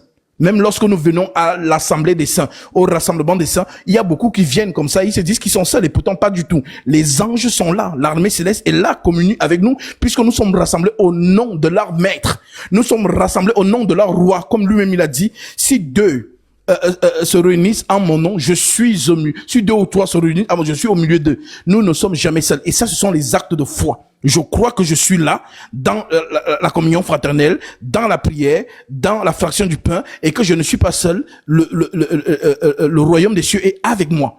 C'est ça en fait. Et beaucoup manquent de ces choses. Voilà pourquoi certains, lorsqu'ils viennent dans les rassemblements des saints, et ils pensent qu'ils vont voir les autres. Genre, ça fait depuis j'ai pas vu telle sœur, ça fait depuis j'ai pas vu tel frère, on va se retrouver. Ça veut dire qu'ils se réunissent de manière charnelle. Ils ne sont pas conscients d'où ils vont. Ils ne sont pas conscients à quel rassemblement ils vont. Et donc c'est charnel. Et si c'est charnel, bah forcément, c'est normal que vous ne voyez pas des manifestations. Puisque dans votre esprit, vous n'êtes pas préparé. Dans votre esprit, vous allez à la rencontre des hommes. Et pourtant, voilà, je vais justement à la maison de Dieu. La maison de Dieu, c'est qui? C'est nous, les parpaings spirituels, qu'on appelle les pierres vivantes. Donc, les pierres vivantes, lorsqu'elles sont convoquées, chacun qui va répondre présent et présent à la sainte convocation va donc s'assembler. Puisque pour assembler une maison, il faut bien mettre les parpaings. Ce sont les parpaings qui forment les murs de la maison. Donc, si nous sommes dans les pierres vivantes, les pierres, lorsqu'elles s'assemblent, forment donc ce qu'on appelle l'édifice spirituel. Comme Paul pouvait le dire, Ephésiens chapitre 2, 19-20, vous n'êtes plus des étrangers ni des gens du dehors, mais vous êtes co-citoyens des saints gens de la maison de Dieu. Vous avez été édifiés sur le fondement des apôtres et des prophètes, Jésus-Christ lui-même étant la pierre angulaire. En lui, tout l'édifice coordonné s'élève pour être un temple saint dans le Seigneur. En lui, vous êtes aussi édifiés pour être une habitation de Dieu en esprit. Une habitation de Dieu en esprit. Donc c'est nous qui formons ce qu'on appelle donc la maison de Dieu. Ce n'est pas un gratte-ciel, ni le miroir, ni le marbre, ni les choses que les gens disent souvent, venez donner l'argent. Dieu m'a dit de lui construire une cité royale. Ça c'est faux. Ça c'est du business. Dieu n'a jamais envoyé un homme lui construire une maison. Voilà pourquoi l'apôtre Paul a déjà dit ça par l'esprit. L'esprit ne se contredit pas. L'apôtre Paul a dit dans Actes chapitre 17 verset 24, le Dieu qui a fait le ciel et tout ce qui s'y trouve étant le Seigneur du ciel et de la terre, n'habite point dans des temples faits de mains d'hommes. Dieu n'habite pas dans des temples faits de mains d'hommes. L'homme ne peut pas construire à Dieu une maison. Voilà donc pourquoi tous ceux qui viennent dire que Dieu leur a dit de construire des cités royales ou je ne sais pas, c'est du business, ça n'a rien à voir avec Dieu. Le temple de Dieu, c'est nous. Jésus habite en nous. Jésus n'habite pas dans le marbre. Jésus n'habite pas dans le miroir. Jésus habite en nous. C'est nous, les sanctifiés, ceux justement qui avons été baptisés et qui sont devenus la maison de Dieu. Voilà pourquoi l'Écriture dit, examinez-vous vous-même. Ne reconnaissez-vous pas que Jésus-Christ habite en vous? L'Écriture ne dit pas que Jésus habite dans une maison ou bien dans un truc où on va mettre les miroirs, le luxe et tout ça. Non, ça c'est faux. Ça c'est pour attirer les gens. Parce qu'aujourd'hui, le marketing, le culte de l'image, ça fonctionne. Voilà pourquoi on n'a pas la parole, mais on va donc maintenant centrer la communication sur l'image. Et l'image va donc être construite des bâtiments, mais orner cela avec des écrans plasma, des choses, ça attire les gens, aiment ça. Et donc ça va forcément attirer les gens. Mais ça n'a rien à voir avec Jésus-Christ. Ils sont dans ces choses, mais Jésus n'est pas là. Donc, et Satan aime bien ce genre de trucs, puisque la plus grande ruse de Satan, c'est de faire croire, voilà, qu'il n'est pas là, et pourtant il est là. Et voilà pourquoi il peut aussi donner des signes, des miracles, des choses ainsi de suite, parce que il faut bien que les gens restent dans l'ignorance pour croire que Jésus est avec eux, et pourtant Jésus n'est pas là. Donc voilà mon frère. Merci beaucoup. Que le Seigneur vous bénisse. Amen.